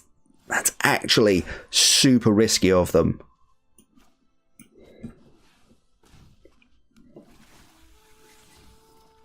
Okay, well, we just drew 2 lands. That's unfortunate. Well, I suppose it is and it isn't. At least we're not drawing them naturally.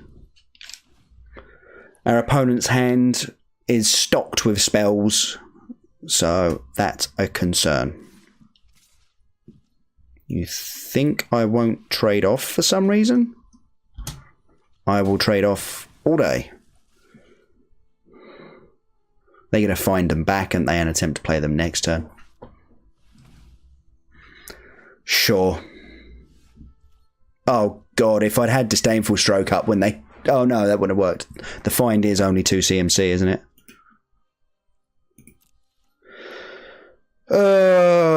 annoyingly, I'm about to pull the same trick, so I guess I've got nothing to say, really.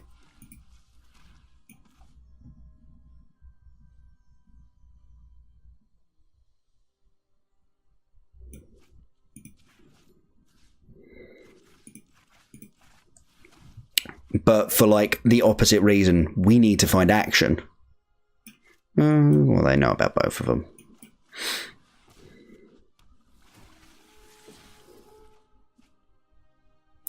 That counts. That definitely counts as action.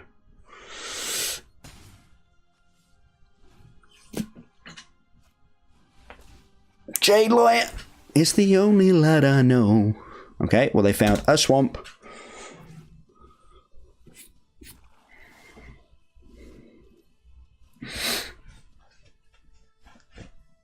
We're gonna send again.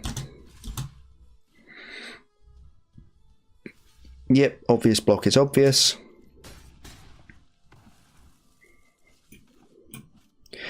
Let's see if we can... Yes, nice. Breeding pool. Taps, and we're now holding up Disdainful Stroke, which is excellent. Excellent, excellent, excellent.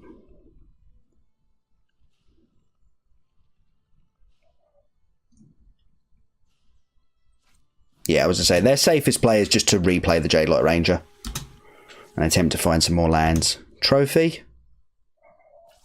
I was going to say, do you really want a trophy and give me more mana for my Hydrocrisis? I don't think you do.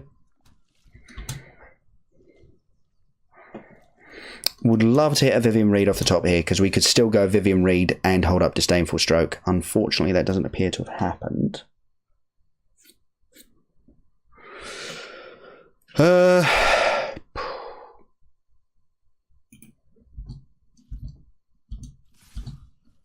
Get aggro.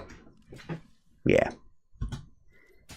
I actually blocked the wrong one. They should have put the Merfolk Branchwalker in my graveyard, but what can you do? We're gonna pass the turn. As I say, opponent has a hand stocked with powerful magic cards, and I have a Disdainful Stroke. So we're gonna sit here, holding on to our Disdainful Stroke. And it's not, you know, entirely unreasonable for me to do that, given that Krasis is better when you play him on even mana. Okay, opponent considered doing a thing, decided against doing the thing, and undid all the tapping. What are we up to, opponent? Midnight Reaper, that's unfortunate.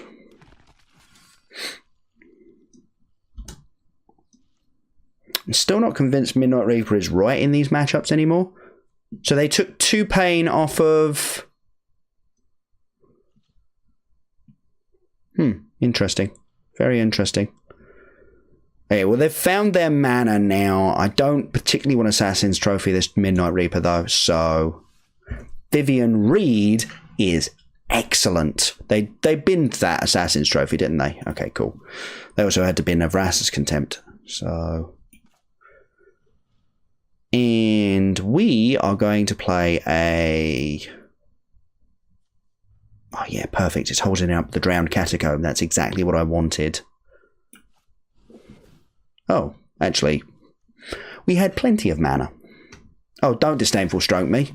Thank you.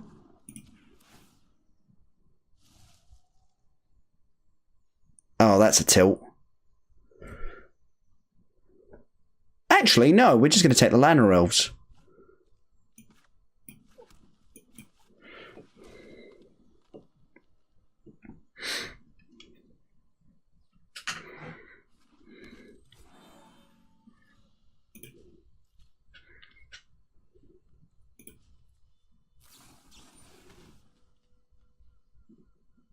Yeah, sure.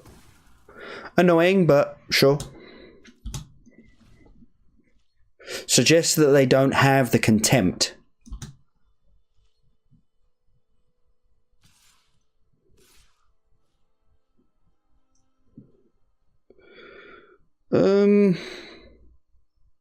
Could let Vivian take 4 here.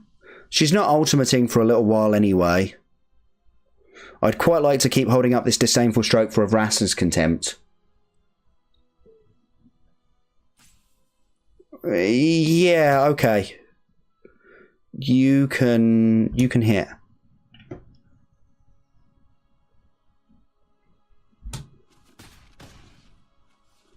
Maybe a chump was right there. I don't actually know. Okay then. Well, that I can't. Disdainful stroke.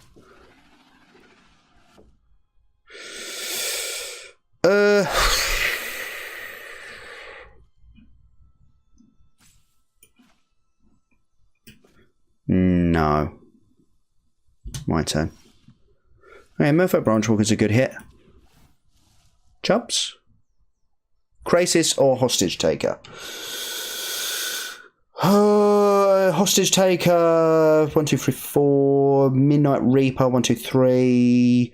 Branchwalker, 1, 2. Watery Grave, untapped, still holding up Disdainful Stroke. Trading Elves just gives them an extra draw, and it still deals 3 to my Vivian Reed. If I was blocking, I think I was chumping. Think it's Hostage Taker.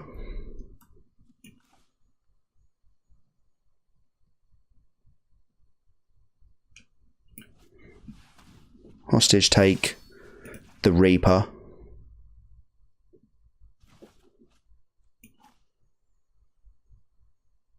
Play Reaper. Oh no, we're not holding up Disdainful Stroke.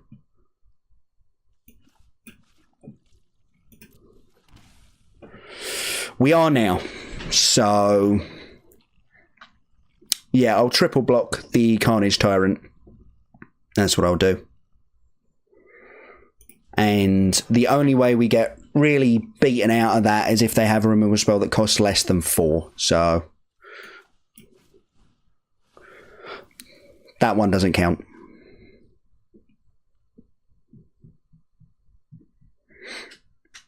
I was a little bit worried about finality, actually, hence the Disdainful Stroke being available to me. You should attack with the Elf as well.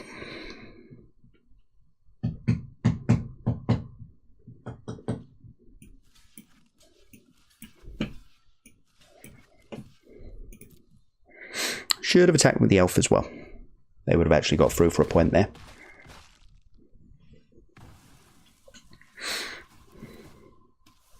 Well, bam. And another Disdainful Stroke to hold up next turn. That's excellent. That's actually very good.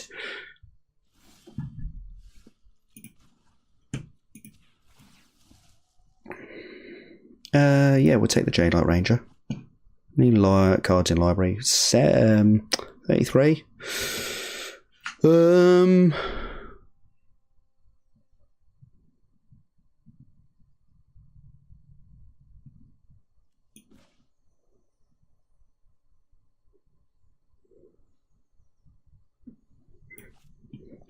1, 2, 3, 4, 5, 6, 7, 8, 9. Play a land. We're playing to 10. We can make a Hydroid Crisis for X is 6, and that's lethal in 2 turns.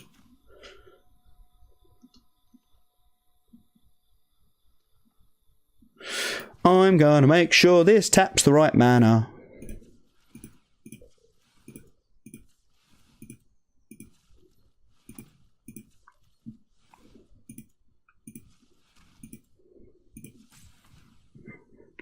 Yeah, X is 6.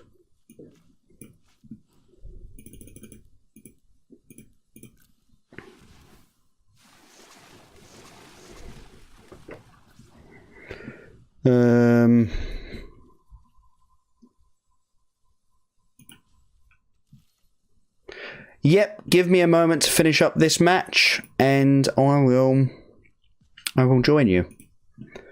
And yeah, we'll get rid of the Watery Grave as well.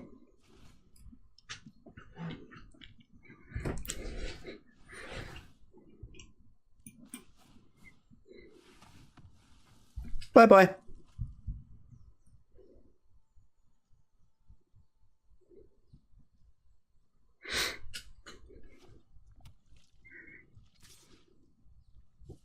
Yeah, I was going to say, That is an easy block.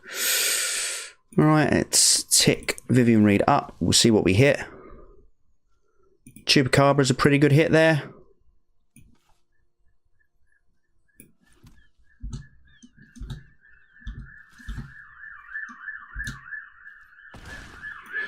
We'll make another X's 6 Hydrocrisis.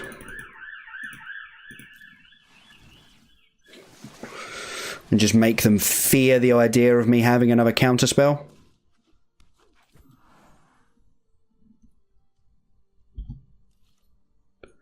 Discard a card on the swamp is kind of pointless. Right, I think we've put enough power on the board. Yeah, I mean, the Vrasa's Contempt was pretty obvious.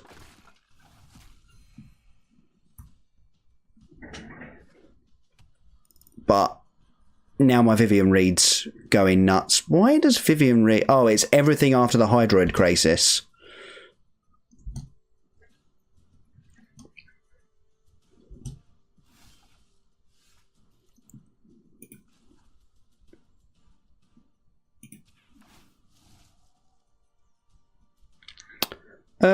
Yeah, we'll take a fee for sanity. That seems real good.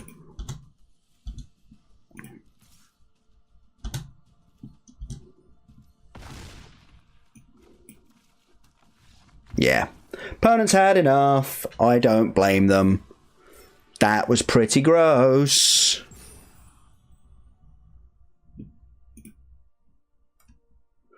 Okay, then, before we get started, Conflict, I'm just gonna take a brief break, and then yeah, we'll do some 1v1s, and we can see how your deck is looking against Classic Sultai for the weekend. All right, one moment, please.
Right, I'm back. Are you okay with just copying and pasting your thingy into chat here? Because mine is that one. I do actually really love, I was saying this to Simeon last night as we did some testing, I do love the fact that someone can direct challenge you, and unless you direct challenge them back, doesn't matter. Like, they can sit there and spam play all day, and nothing's going to happen. And it means that even if your code gets out there, you can never be distracted by someone trying to use it against you or anything silly like that. So It's a far better system than MTGO.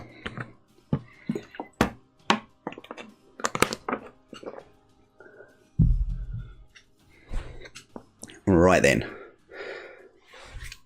Let's see what one of the best PPTQ grinders. Yeah, cool. Go for it. One of the best PPTQ grinders in the UK thinks you should be playing this weekend at the RPTQ.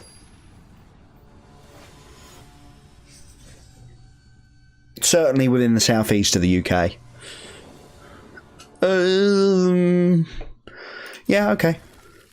We got some outs here. It's not a terrible hand.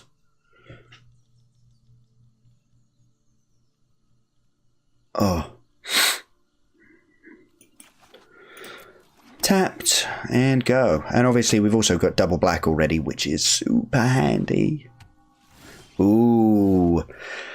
Yeah, I think I know what's going on here, and I think at least 3 of the cards in my hand are effectively useless at this point, because if this is Esper control, I am wrecked.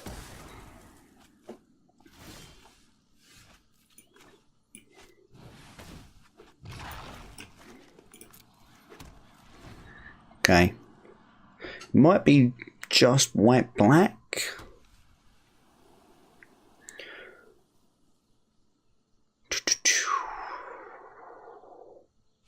History? I was going to say, that'd be interesting. That'd be really interesting. Vivian Reed's a pretty good hit here. Think we're actually going to get a little bit aggressive with our Chupacabras here. Because we've got so much in the way of removal in hand, and we'd really like to protect this Vivian Reed. If we get to cast her next turn, obviously. If not, we might... Oh, if this is a second history, I am super wrecked. Like, second history is just the most backbreaking thing. Sweet. We're going up with Vivian Reed, as interesting as it would be to kill this history. Opponent goes Mortify this turn, cast down next turn, and Vivian Reed dies, and I'd really rather that didn't happen.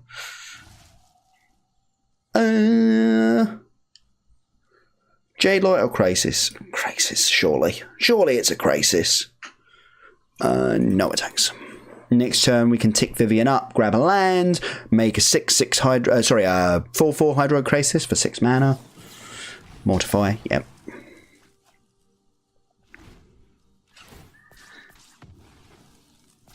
If I could have played the Jade Light right then and there, then maybe it would have been better for the Wildgrowth Walkers, but can't, so didn't. I'm actually cool with this Chupacabra being in the graveyard, I think, so we're going to let that happen.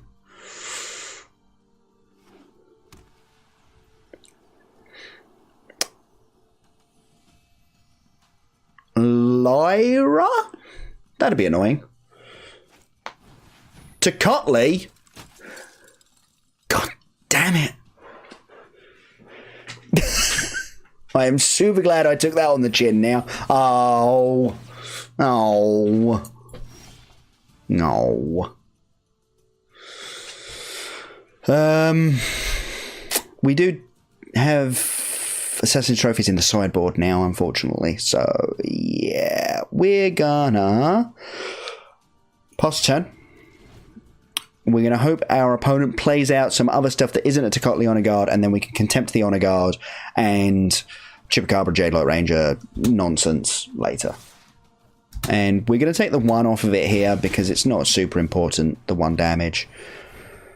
Yeah, cool. Well, I'm going to contempt the Honor Guard and then Chupacabra away the Lyra. Honor Guard can go. Obviously, this leaves us in a very bad spot to something like a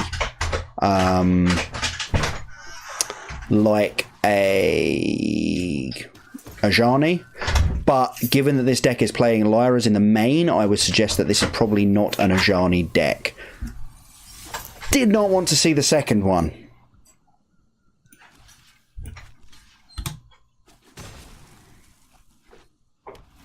Okay, he's heck bent, but my one removal spell in hand does nothing to this stupid angel. Do we get greed? I mean, J-Light Ranger lets us look at the same number of cards. So I'll tell you what, let's J-Light it up. I suppose there is another way of dealing with that, so yeah, pass the turn. We'll cast down basically any other creature that my opponent plays here, and then we will Vraska, kill that, and then Vivian kill the Lyra, I think. I know that sounds needlessly complicated, but it gives us 2 Planeswalkers on the battlefield, so... Cool, they didn't play anything, which is handy. Vraska. Boom, boom, boom.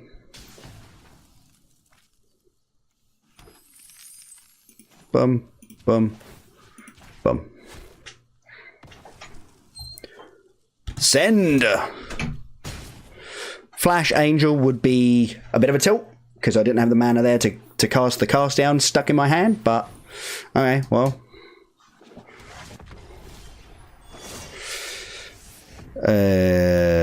tick Vivian Reed up, see if we can find like a Chupacabra or something. Wildgrowth Walker, I think I would honestly rather have a land.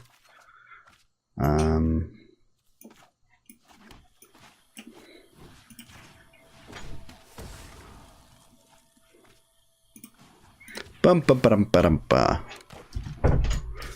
Next turn we'll make a big Hydro Crisis.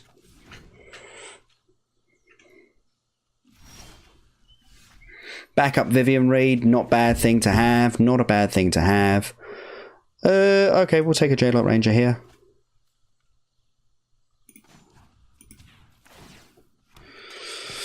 We've got 3, 4, 5, 7, 8. We can make a 6/6 Hydroid Crisis. Cool, let's attack first.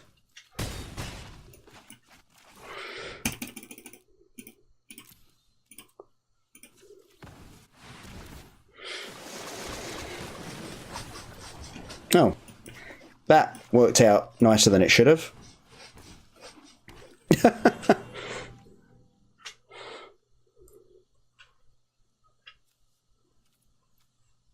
Yeah, there's still that weird bug. After you cast Hydro Crisis, the first thing you hover over gets the cool, like, swirling water thing going on.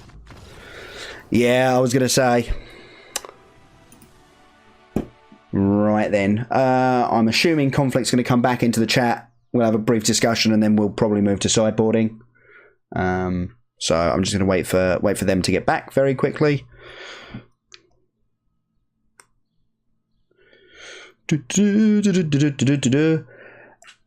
I drew a lot of the removal spells that I needed. The fact that I had the Contempt for the Honor Guard meant that I got to continue playing Magic. There was a very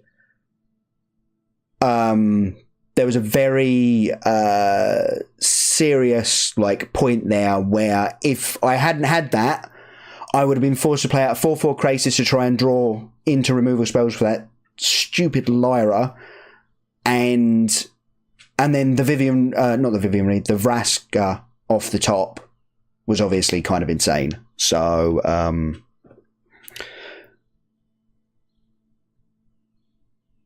So what I'm thinking we do is we do our sideboarding, I re-challenge you, and we see how it goes post-board. And basically we just do what we did at the online tournament, and it's I just keep conceding until you're put on the play, basically. Oh no, yeah, because it isn't I get to choose. So yeah, right, let's sort out our sideboards. I'm assuming you want to be on the play. I think that seems the most likely outcome there. Right, let's clone this. Okay, so opponent is playing a History of Benalia, Lyra. Okay, cool, conflict. Yeah, I'll challenge you in a minute. Lyra with some removal, Tocatli on a guard. The Tocatli on a guard makes me want to put in the extra cast down, which I didn't just do, I just put it somewhere else. Sorry, I'm the fact that this isn't actually a sideboarding thing threw me.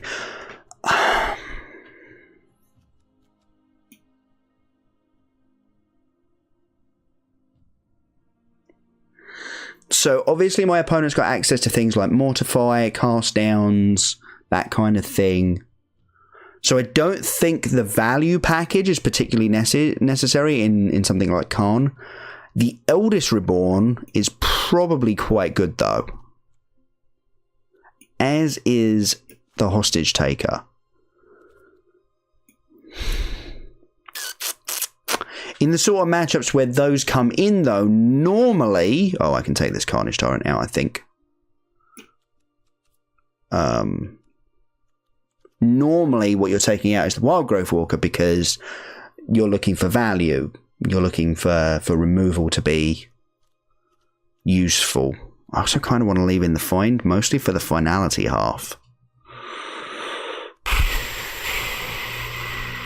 Okay, I think Hydroid Krasis isn't necessarily what we want to be doing. So I'm going to trim one of those. And I think we trim one Wild Growth Walker. I still want access to them.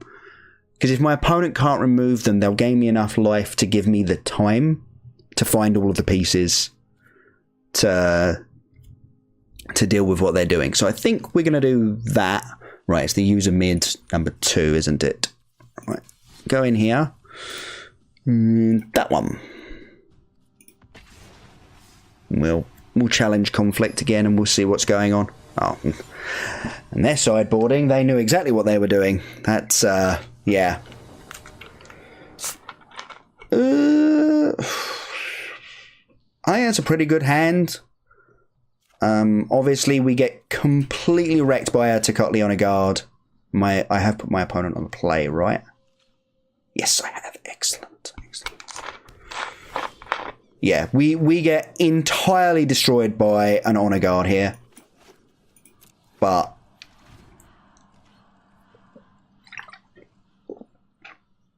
that is kind of the purpose of that card.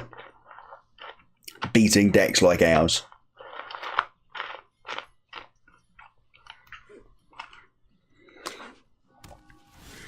Godless Shrine tapped is an excellent sign for us. Let's start getting these Branch Walkers online. Start smoothing out our draws. We've got 2 Jade Lights already. We do not need number 3. I think that was my opponent's mistake last game. Perfect draw. Not Graham. The Golgari Sultai opponent who kept their Jade Light on top early on. It was a bit like, and now you're desperately looking for lands, so we can actually attack here. I will always trade with these knights with the History of Benalia thing, especially early on when I need to protect my life total, but we had the protection on the way back with the J-Light Ranger. You know, if my opponent's playing a removal spell, then that's one thing. Ooh, hello.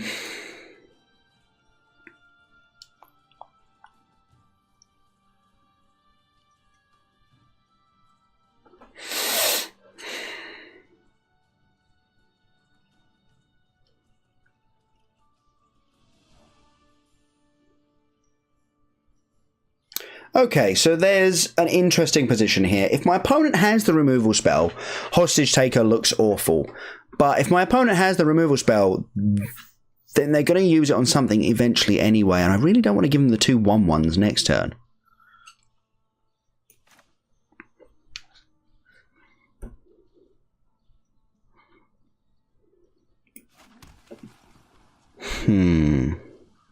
Chupacabra or Hostage Taker? Opponent has 3 cards in hand. Worth going for the high risk play. Or is it in fact worth just throwing out J-Light Rangers? No, we're going to go for the high risk play. Obviously, if they kill the hostage taker, they get it back. That's sad. That is annoying.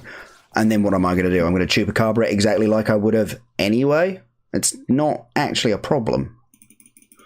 Seraph of the Scales, though. That goes really nicely with a Lyra.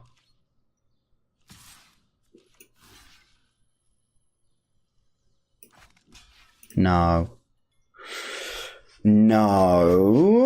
Because you know what my opponent might have brought in? Eldest Reborn. Because that's quite good against my Chupacabras and my Planeswalkers. Not Chupacabras. Yeah. Yeah.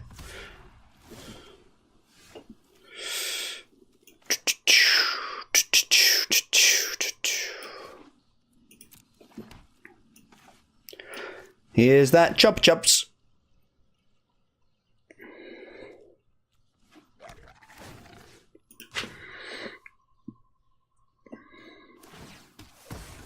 I may end up finding that not blocking the knight is going to be like the worst mistake I make in this match. No attacks. And taking 4 pointless damage is just wrong. Oh, God. Yeah, we'll trade off the Chupacabra. Obviously.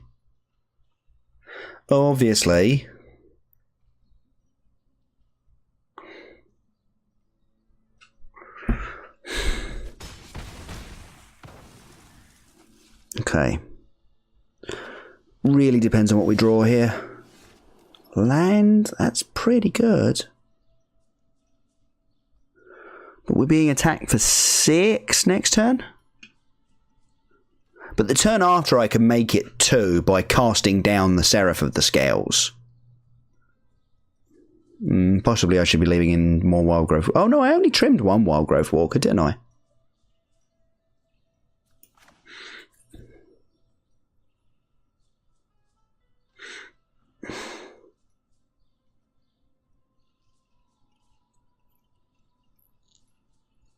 You know what? We're going to play out J-Light Ranger. And they've got the Memorial to Folly as well. Dang. This is looking real rough. Oh dear.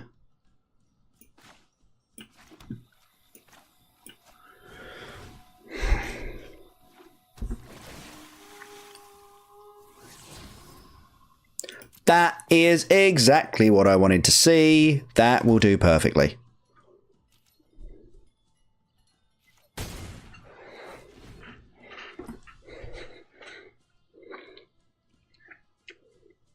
Memorial to Folly. Dang. Yep. No blocks. Obvs. Going to 6. It's not good.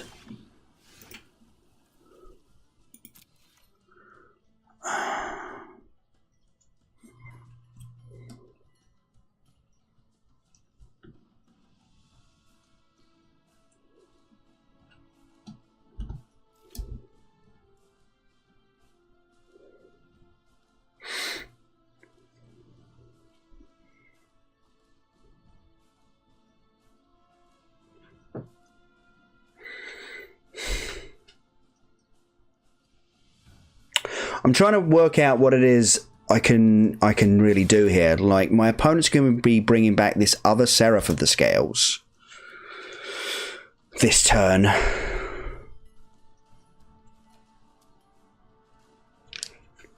Obvious block on the J-Light Ranger is obvious. Oh, no, didn't want to risk it. Was afraid of what I might have that's allowing me to attack with this 2-1. When clearly the answer is basically nothing.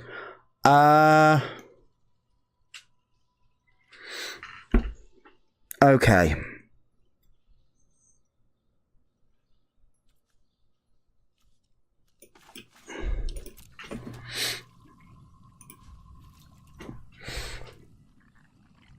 We've got Cast Down to stop this Seraph dealing their 4.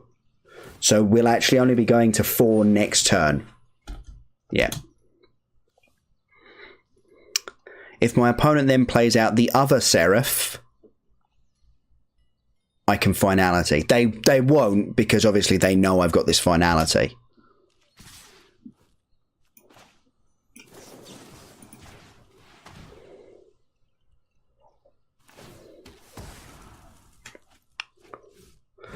But if they don't, I can Vraska tick down, kill one of these stupid 1/1s. Okay, they did it. They did it. That's pretty mental to me, actually.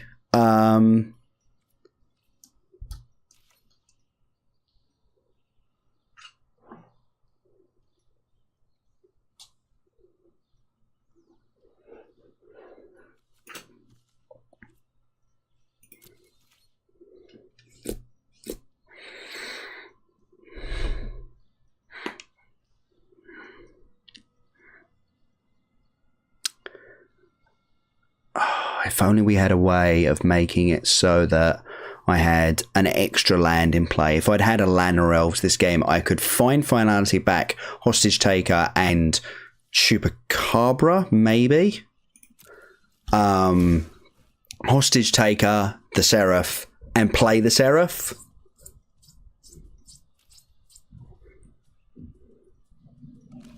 Yeah, I was going to say, this time...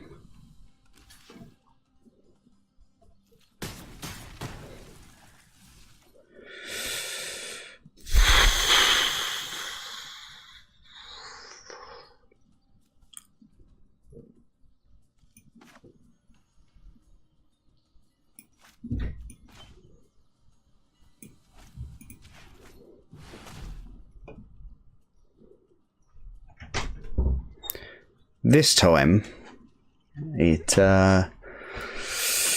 we have to do this to live.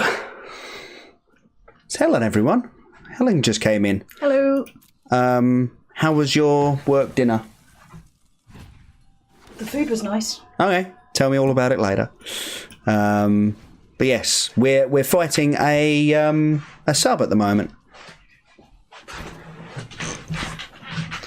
Well, that just seems unnecessary. Hello. Okay, we could do with a creature here. A creature? Chupacabra? No, it doesn't work at the moment. They've turned it off. And we died, unfortunately. Yes, hello, dear. Oh, no, don't go away. They're just like, yes, we hello. Yeah, okay, we've not got it, unfortunately.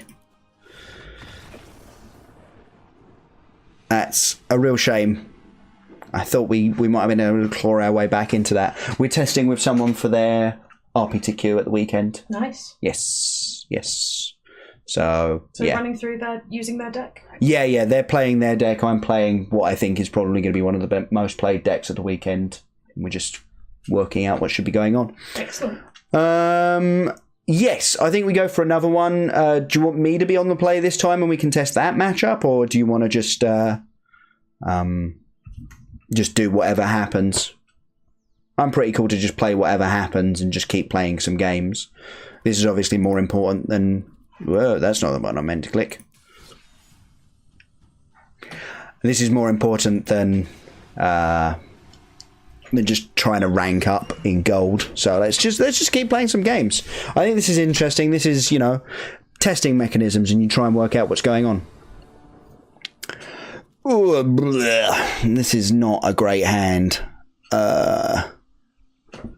It might even be worth shipping. That's an absolutely awful hand, though. We've got some interaction, but it's so late. If we find a green source, we'll have more luck finding a second green source. I think this is worth keeping. Oh, come on, deck. Work with me. Work with me. This is obviously the problem of going from Golgari to Sultai. Sometimes you just have these draws. I also don't think we would have done particularly well going to 5. opponent has too many draws that just completely stop us doing everything we want to do.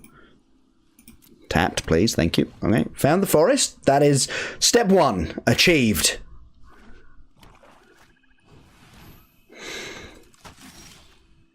Well, we found the second forest. Fortunately, this isn't much pressure. So... And they don't have history on turn 3. Oh, this was kept entirely off of the back of the Decklist Honor Guard.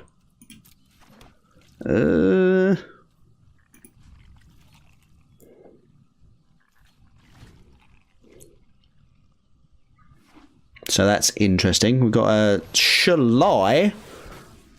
Oh, well, that's a tilt, isn't it?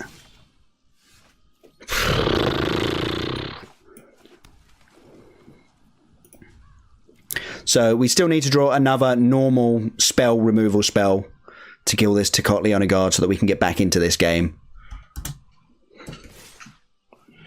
Alright, fine. There's no point just taking the 3 here when we know we need to kill this Shalai. The only advantage would possibly be doing end of turn in case my opponent plays a second one.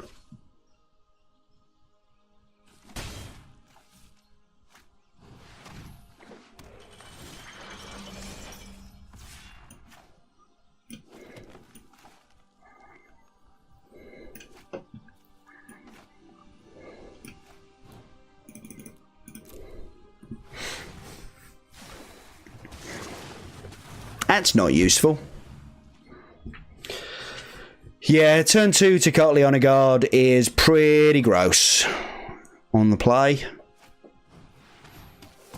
Okay, opponent's going full aggro here. If we can find a cast down, we're off to the races.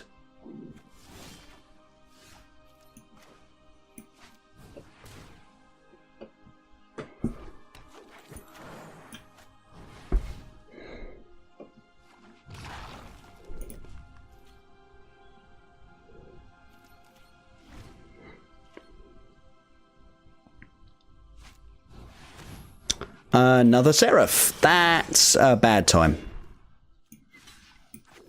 Yeah, I'd like it's a free block, so let's just save ourselves with 1 point of damage. That's also not a removal spell.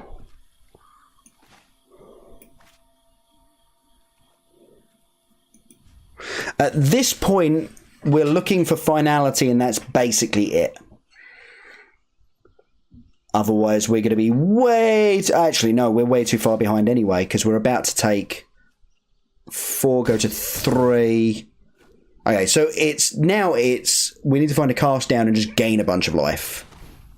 And we can't win. Well, there's the cast down.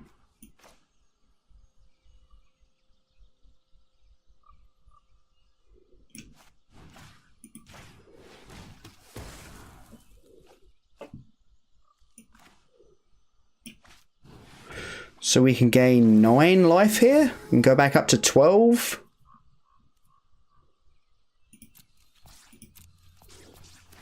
Not enough. Didn't find it. Didn't find it.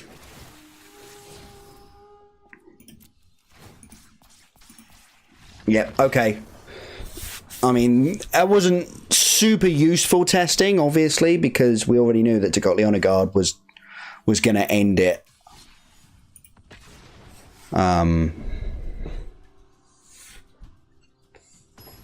So yeah, we'll try this again and see if maybe a little bit more interaction. I mean, we did Malta 6 there, so maybe that's fine. Another hand that dies to the Honor Guard, but I think we have a lot of those, so I don't think there's a great deal we can actually do about it. So it's not worth mulliganing to try and find the interaction that you need right off the bat. And as we just saw there, the turn 2 Honor Guard does rather slow you down in terms of progression.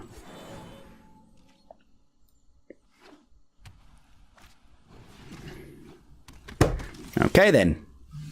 Well, now can we wait another turn? I'm actually going to play this out completely uselessly. Can we make it to another turn, contempt this Honor Guard, so that we can actually play Magic again?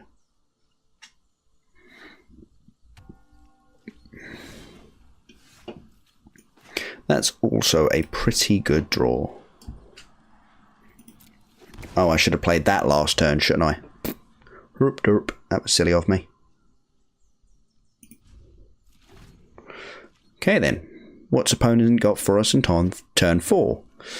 Seraph is going to be really annoying, but not impossible to deal with. Shalai is actually fine now. Exile the Tocatli. We'll Chupacabra the Shalai.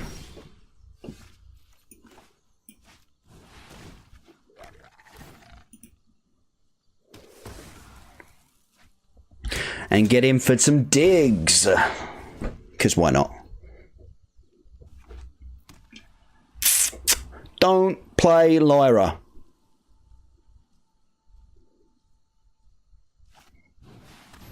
Seraph of the Scales isn't a massive amount better. But at least we can still Branch Walker, etc, etc. Right, let's see if we can hit a land on this one. That would be very handy.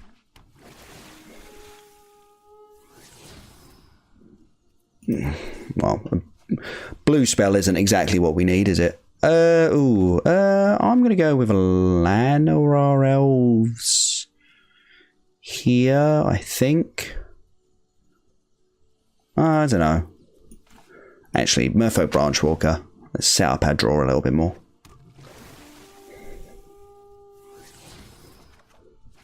Yep, okay. That's unfortunate because obviously we can't play the blooming Llanowar Elves.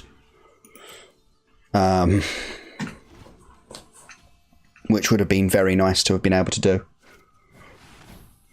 Oh, gold.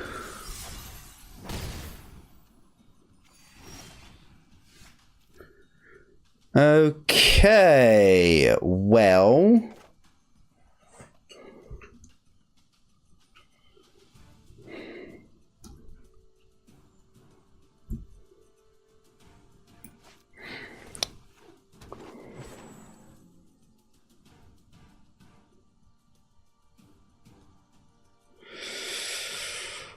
Yeah, okay.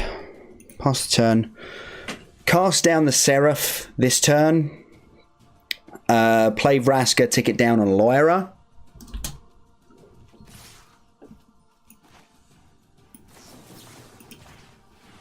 That can go away, please. I would very much like it if that went away.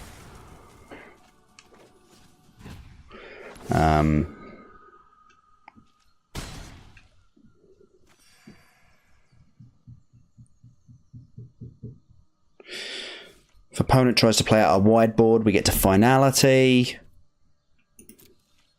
Can also try finding with the hostage taker to steal the Lyra, but History of Benalia. Okay, that's going relatively wide, but another cast down. That's not exactly what we wanted to see.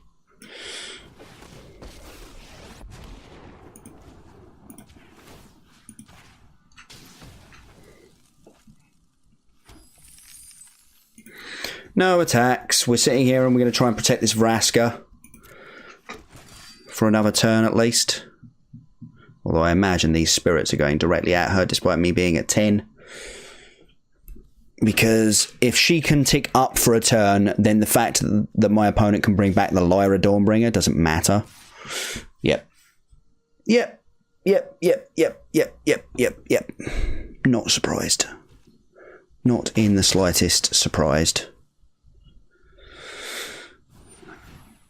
Well, actually, that's not too bad for us. Actually, this suddenly looks amazing.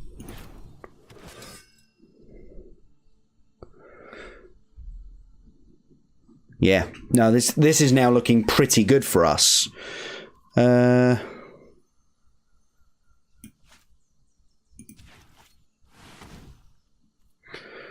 Decline.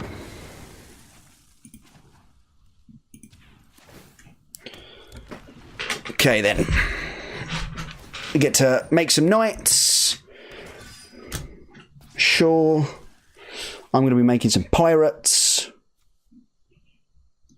I love magic sometimes. I'm fighting my pirates versus some knights. It's great.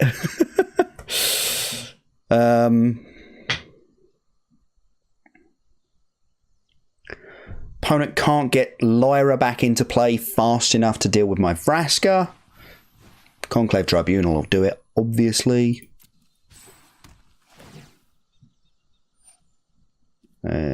Sure. Till.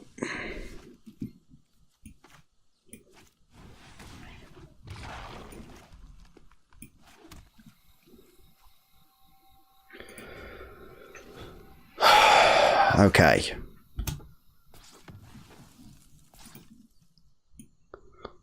Seriously, can I draw not lands? I know I haven't drawn a great many lands, so on the side of statistics, that's kind of meaning that I'm going to be drawing a lot of lands, but I'd quite like to not. Happy to just throw away the 2/2 here.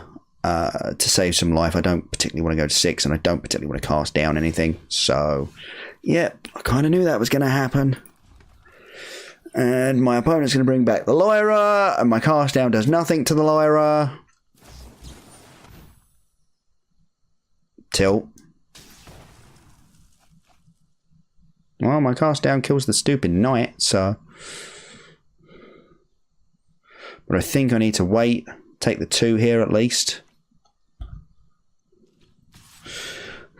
Opponent might play a Tocatli Honor Guard, which would be very annoying. So we take the 2, we go to 8. No, it looks like they're just going to activate the Memorial to Folly here.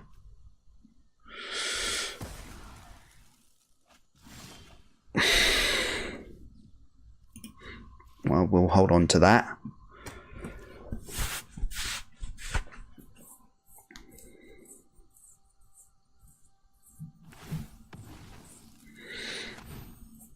Oh, got back the Seraph? Really? Suppose it's multiple bodies, technically.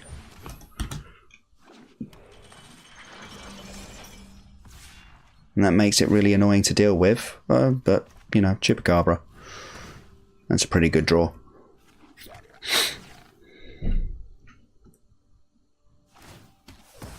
Yep, sure, opponent has some 2/2s. That is absolutely fine. What else have we got going on in this deck? There's still a bunch of things that we've got. You know, we haven't actually seen any Hydroid Crisis. I know I trimmed one, but... Or any Vivian Reeds, for that matter.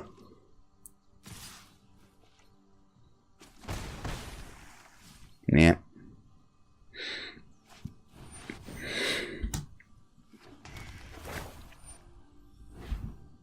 Well, it seems I was correct. My opponent is in fact playing the Eldest Reborn.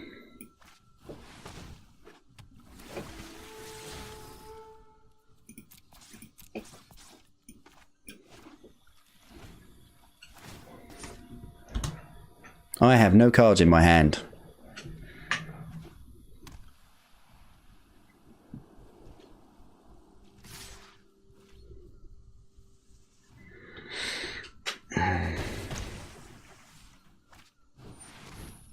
Seraph of the Scales with an Eldest Reborn about to tick to chapter 3, getting back probably a Lyra. Yeah, dead. Cool. This is pretty painful.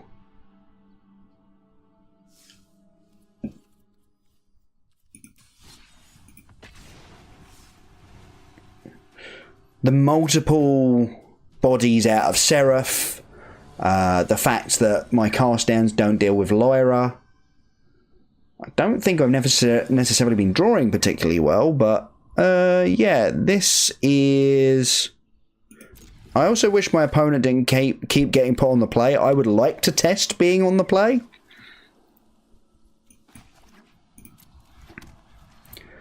least we've got an answer for an Honor Guard on 2. Sure.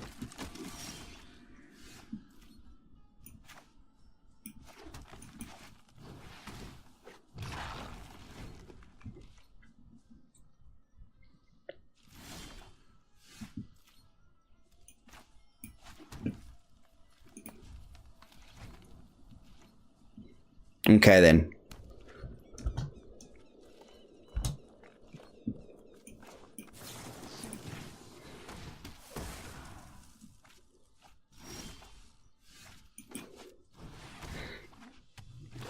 Bit surprised my opponent didn't have a cast down, but pleasantly so. I'm imagining there's a Mortify in there.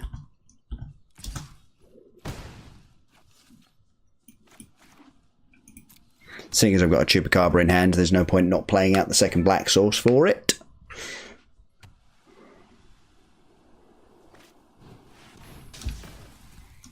Kind of figured, didn't we, folks?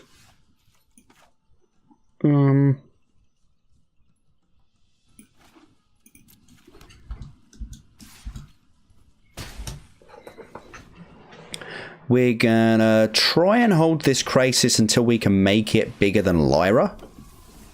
But at least we get to Chupacabra that. Oh, actually, we get to Vraska that.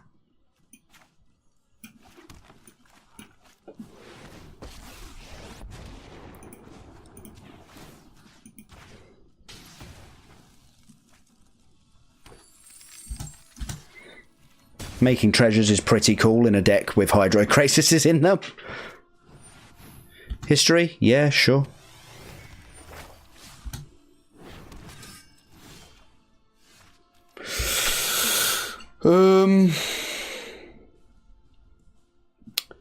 How big is Hydroid at the moment? 4, 5, 6 we can make it. Excellent. So we're going to do that.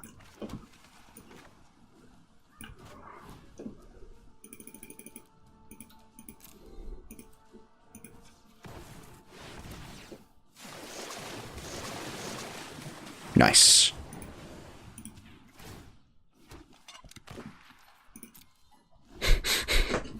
The sound as the pirate comes in of the flintlock pistol going off is pretty good. Or flintlock rifle or something.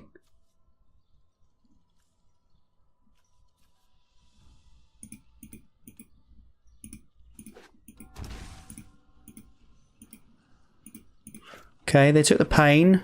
History... History... Whoa. Okay. That's a hell of a turn. I think I'm going to shoot this first History of Benalia down. You know, we've got Cast Down and Contempt in our hand to deal with anything untoward. 1, 2, 3, 4, 5, 6, 7, 8, 9. Can make a 9/9 Crisis. That doesn't seem terrible.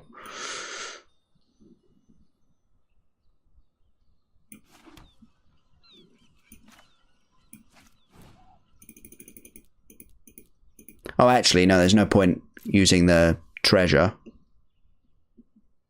Oh, can't cancel? Did I miscount? 1, 2, 3, 4, 5, 6. Oh, it's another 6/6 Crisis. Oh, okay. I did think. I was like, okay, well, no attacks again. Discard 2 cards. Pool and Grave. Doesn't super matter. We are very, very much looking for finalities here. That's sort of what's going on. Ethereal Absolution, you say?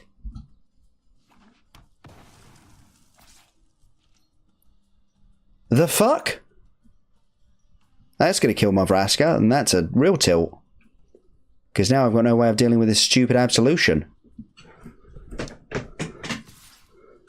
You still have to send them all, though, fortunately, which means I get to just eat 2 of them.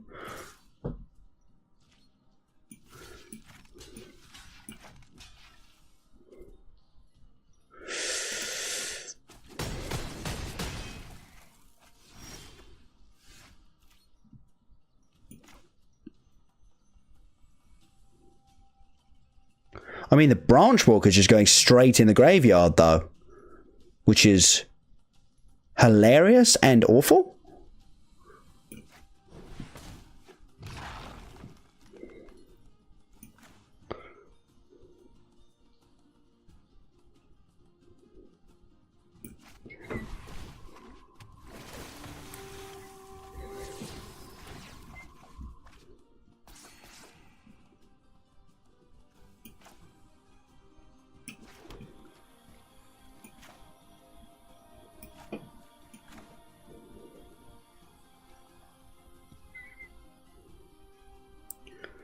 Okay, then, we're going to kill one of these stupid things. And then we're going to get in for 10 in the air.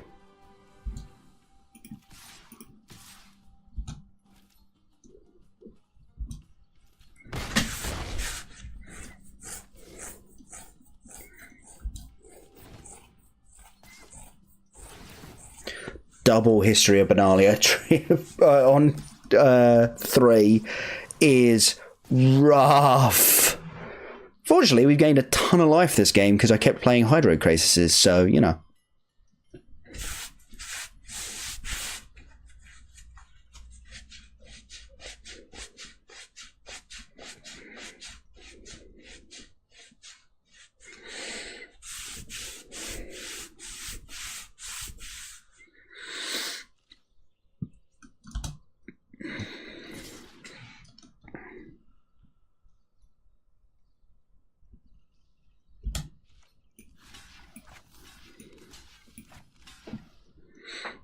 Yeah, I can take 7. That's fine. It's not amazing, but it's fine. The fact that my opponent gets to exile creatures from my graveyard is pretty rough.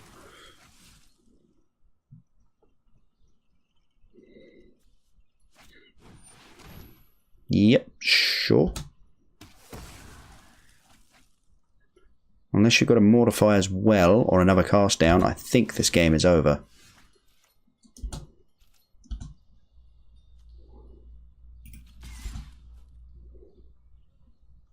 Because they can make a 2-2, obviously.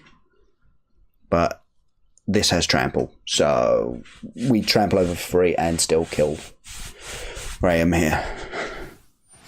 Yep. Yep. Yep. And kill you. That was a little bit more like it.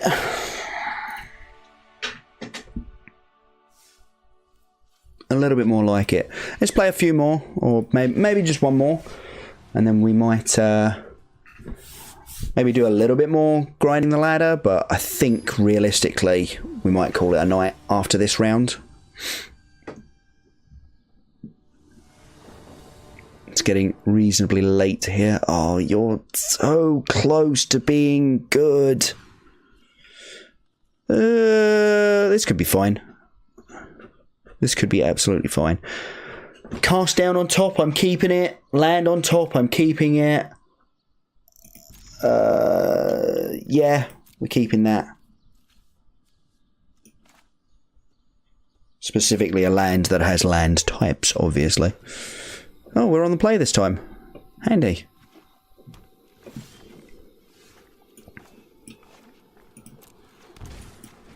Nice. Overgrown Tomb. Sure. Okay, this is a turn 4 Vivian Reed. We will sit on the play. We will see if that's even remotely good enough here.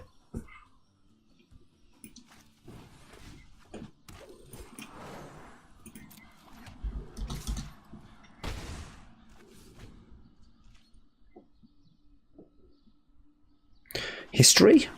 Oh, no history. That's interesting. That's very interesting.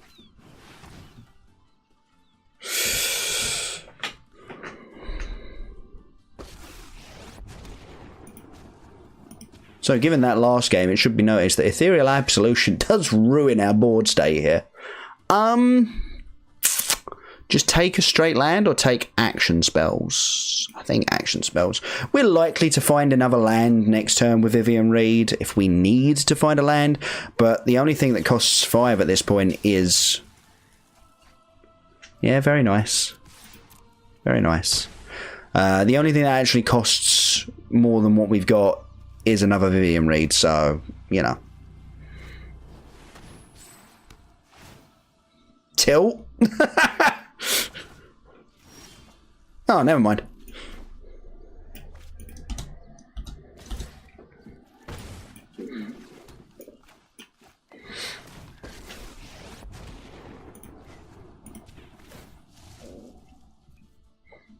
Ooh. Backup hostage taker. Doesn't seem like the worst play. Yeah, I'm not against that, actually. Take the hostage taker. Opponent will play. I will play a hostage taker. They'll kill my hostage taker. I'll play the next hostage taker. Opponent will be sad. Okay. Yeah. I mean, I think Ixalan's Binding's insanely good. I don't understand why it's not seeing more play. I can't play those, so... And I think we have to Graveyard U as well, actually. We are looking for our Vraskas, and sure, that's fine. Opponent definitely has a removal spell in hand. Like, definitely.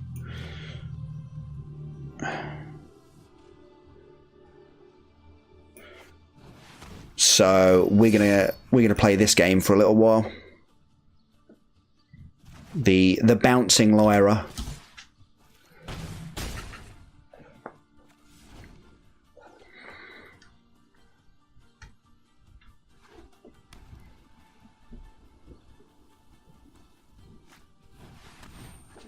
Resplendent Angel, indeed.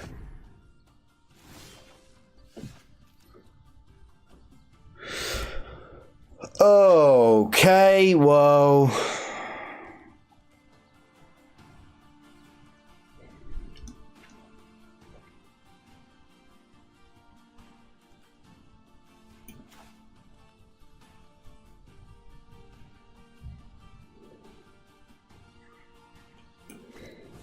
I'm just going to cast the Lyra.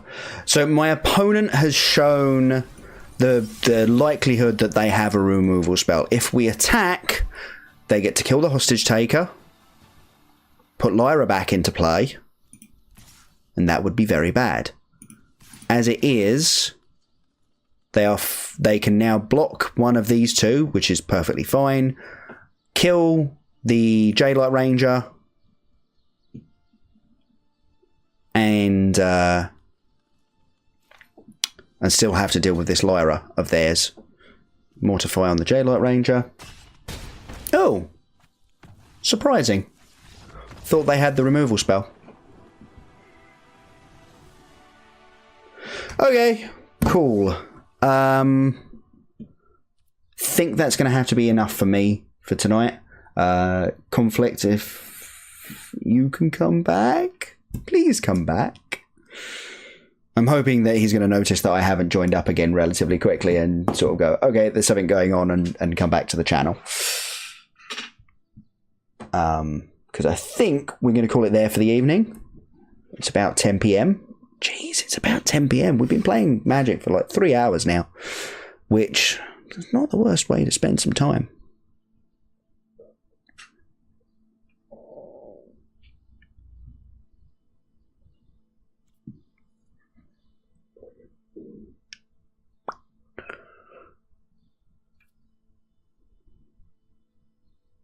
Come back, conflict. Hey, cool. Yeah, I think we're done for the evening. Obviously, it's like 10 and the wife's just come home, so I should get ready for bed, get ready for tomorrow. Still need to finish off editing the podcast. Yeah, they were interesting games. I think basically terrifying, actually. You had way more stuff going on there than I actually expected. So what was the misplay? Could you have just killed the hostage taker and got your Lyra back? Because I had like 4 more removal spells in my hand, so it wasn't changing much. I had set up that game so that you would. The idea was I was hoping you'd spend your turn killing the hostage taker, and then I could spend my turn killing the Lyra and just attack you again. But I assumed that when you played the Resplendent Angel, you were waiting for me to attack with everything and then kill the hostage taker and get the Lyra back in combat. That was what I expected you to be like trying to sort out. If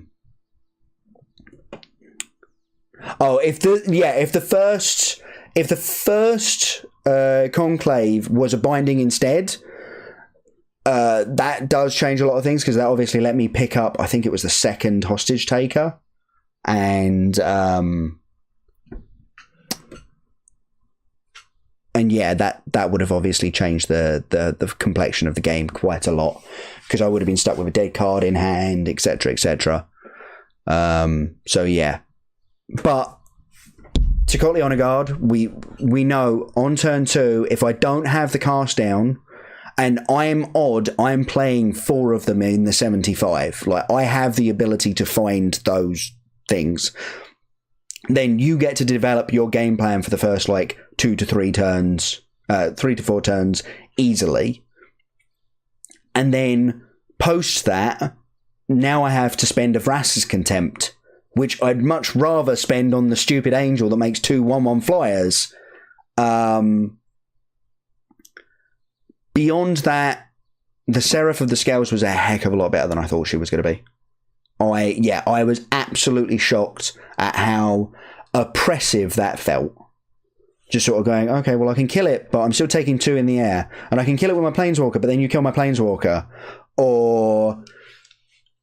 yeah, and then the Memorial to Folly cycles of, like, I just get to get it back it's brutal. It can be really, really terrifying. The fact that you went in one of those games, Memorial to Folly, don't get back Lyra, get back Seraph. I'm like, really? Well, I guess it is like 3 bodies. And I was at about 4, it was either 4 or 6. And I'm just sort of sitting there going, yeah, I'm super dead to this stupid angel and the 1/1s that it makes. So yeah, I was dead impressed with the Seraph. I think a lot more than I expected. Other than that, I think you've got a solid curve. Obviously, History of Benalia decks have always got these solid curves of things to do. The Resplendent Angels are really nice to obviously pick up from 19 to get you another. Yeah, exactly. The only out that I had at that point was the Vraska's Contempt. And it's like, okay, well, Chupacabra doesn't save me. Cast down would have obviously been useless against either, so you don't care about cast down. So yeah, I can totally see that being a really like good line to just go, okay, I'm going to get back the Seraph as opposed to the Lyra, which I was expecting. I'm sitting there going, okay, Lyra's coming back. I'm going to have a way of dealing with it. Okay, I can burn this cast down because Lyra's coming back, so it doesn't matter what I do with the cast down. It is a little bit out of left field. Like, I think, I mean, my opinions of the RPTQ scene might be a little bit set up by playing in a sealed one, and obviously we don't have a lot of sealed specialists in the UK. We've got a lot of constructed specialists in the UK. And I was like shocked at how little some people at the RPTQ for Sealed Ixalan and Rivals of Ixalan knew about the sealed format for Rivals of Ixalan. I was like, what? You know, like, I have been prepping for this for the last, like, month and a half. How do you not know what all of this does? So, yeah, in the first few rounds, what you may find is people just haven't got a clue and can't adapt to it. They just can't get their heads around it. So you get a little bit of the rogue factor there. And even later on in the tournament, people are still not going to be, they're not going to have the reps. They're not going to have the thought patterns down of, this is both a fairly aggressive deck, but it's also a really good mid-range deck and can play a little bit in the late game. I think you'd agree that obviously your late game against control decks is going to fall a little bit down. You're going to have to win in the early game, take some stuff out of their hands with duresses and things like that. But I think against another mid-range deck, I mean, I'm sitting there going, am I meant to be taking out the Wild Growth Walkers? Am I meant to be going into the control role? Am I meant to be trying to save some life here? So I think you've got a lot of good play there, and I'll be really happy to see how you do. Hopefully, I'll be joining you on Sunday. But yeah, I think that was a really interesting look at a deck that we haven't seen anything of, and did you pick up the list from somewhere, or did you sort of sit down and go, there's all these good white and black creatures, and we've got Mortify, and we've got Cast Down, like, what more do we need? That was actually really good testing. There was one game where I sort of went, okay, well, what we learn is that Tocatli Honor Guard ruins us if you can cast it on turn 2 and I can't remove it for 5 turns. But every other game, we had a lot of back and forth, and there was a lot of really interesting plays. So I do recommend going and watching it from my perspective as well, because I think that was that'll be really interesting, just as you see what the thought patterns of the Sultai mid-range player are. Zach Elsick. Okay. Sweet. It'll be on our VODs here, or you'll be able to find it easily on YouTube probably by tomorrow. Speaking of, for those of you who don't know, we obviously have a YouTube. Check out the link down below. If you're watching on YouTube, please do hit that subscribe button. It really helps out a ton. A lot of YouTube's interaction abilities is now locked behind a 1,000 subscriber wall for some reason, which it definitely didn't used to be like that 4 years ago when I started doing other YouTubey things, which is super tilting.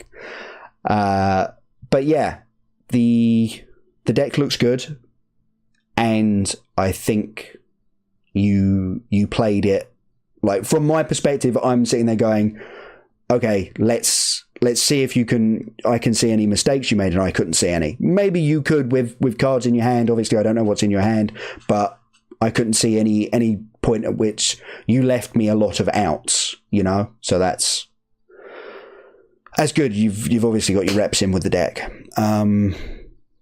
But yeah, good luck for Sunday if I don't see you beforehand. But I will be streaming tomorrow night, because I can't stream on Friday because I'm travelling, obviously, to get to London, to get to the Last Chance Qualifier. I will be streaming tomorrow night, back here, same time, 7 p.m. UTC, same place, here. and yeah, please do join us. Conflict, thanks for the games. And I will, hopefully I'll see you tomorrow, and hopefully I'll see everyone else tomorrow as well. Have a good night, everyone.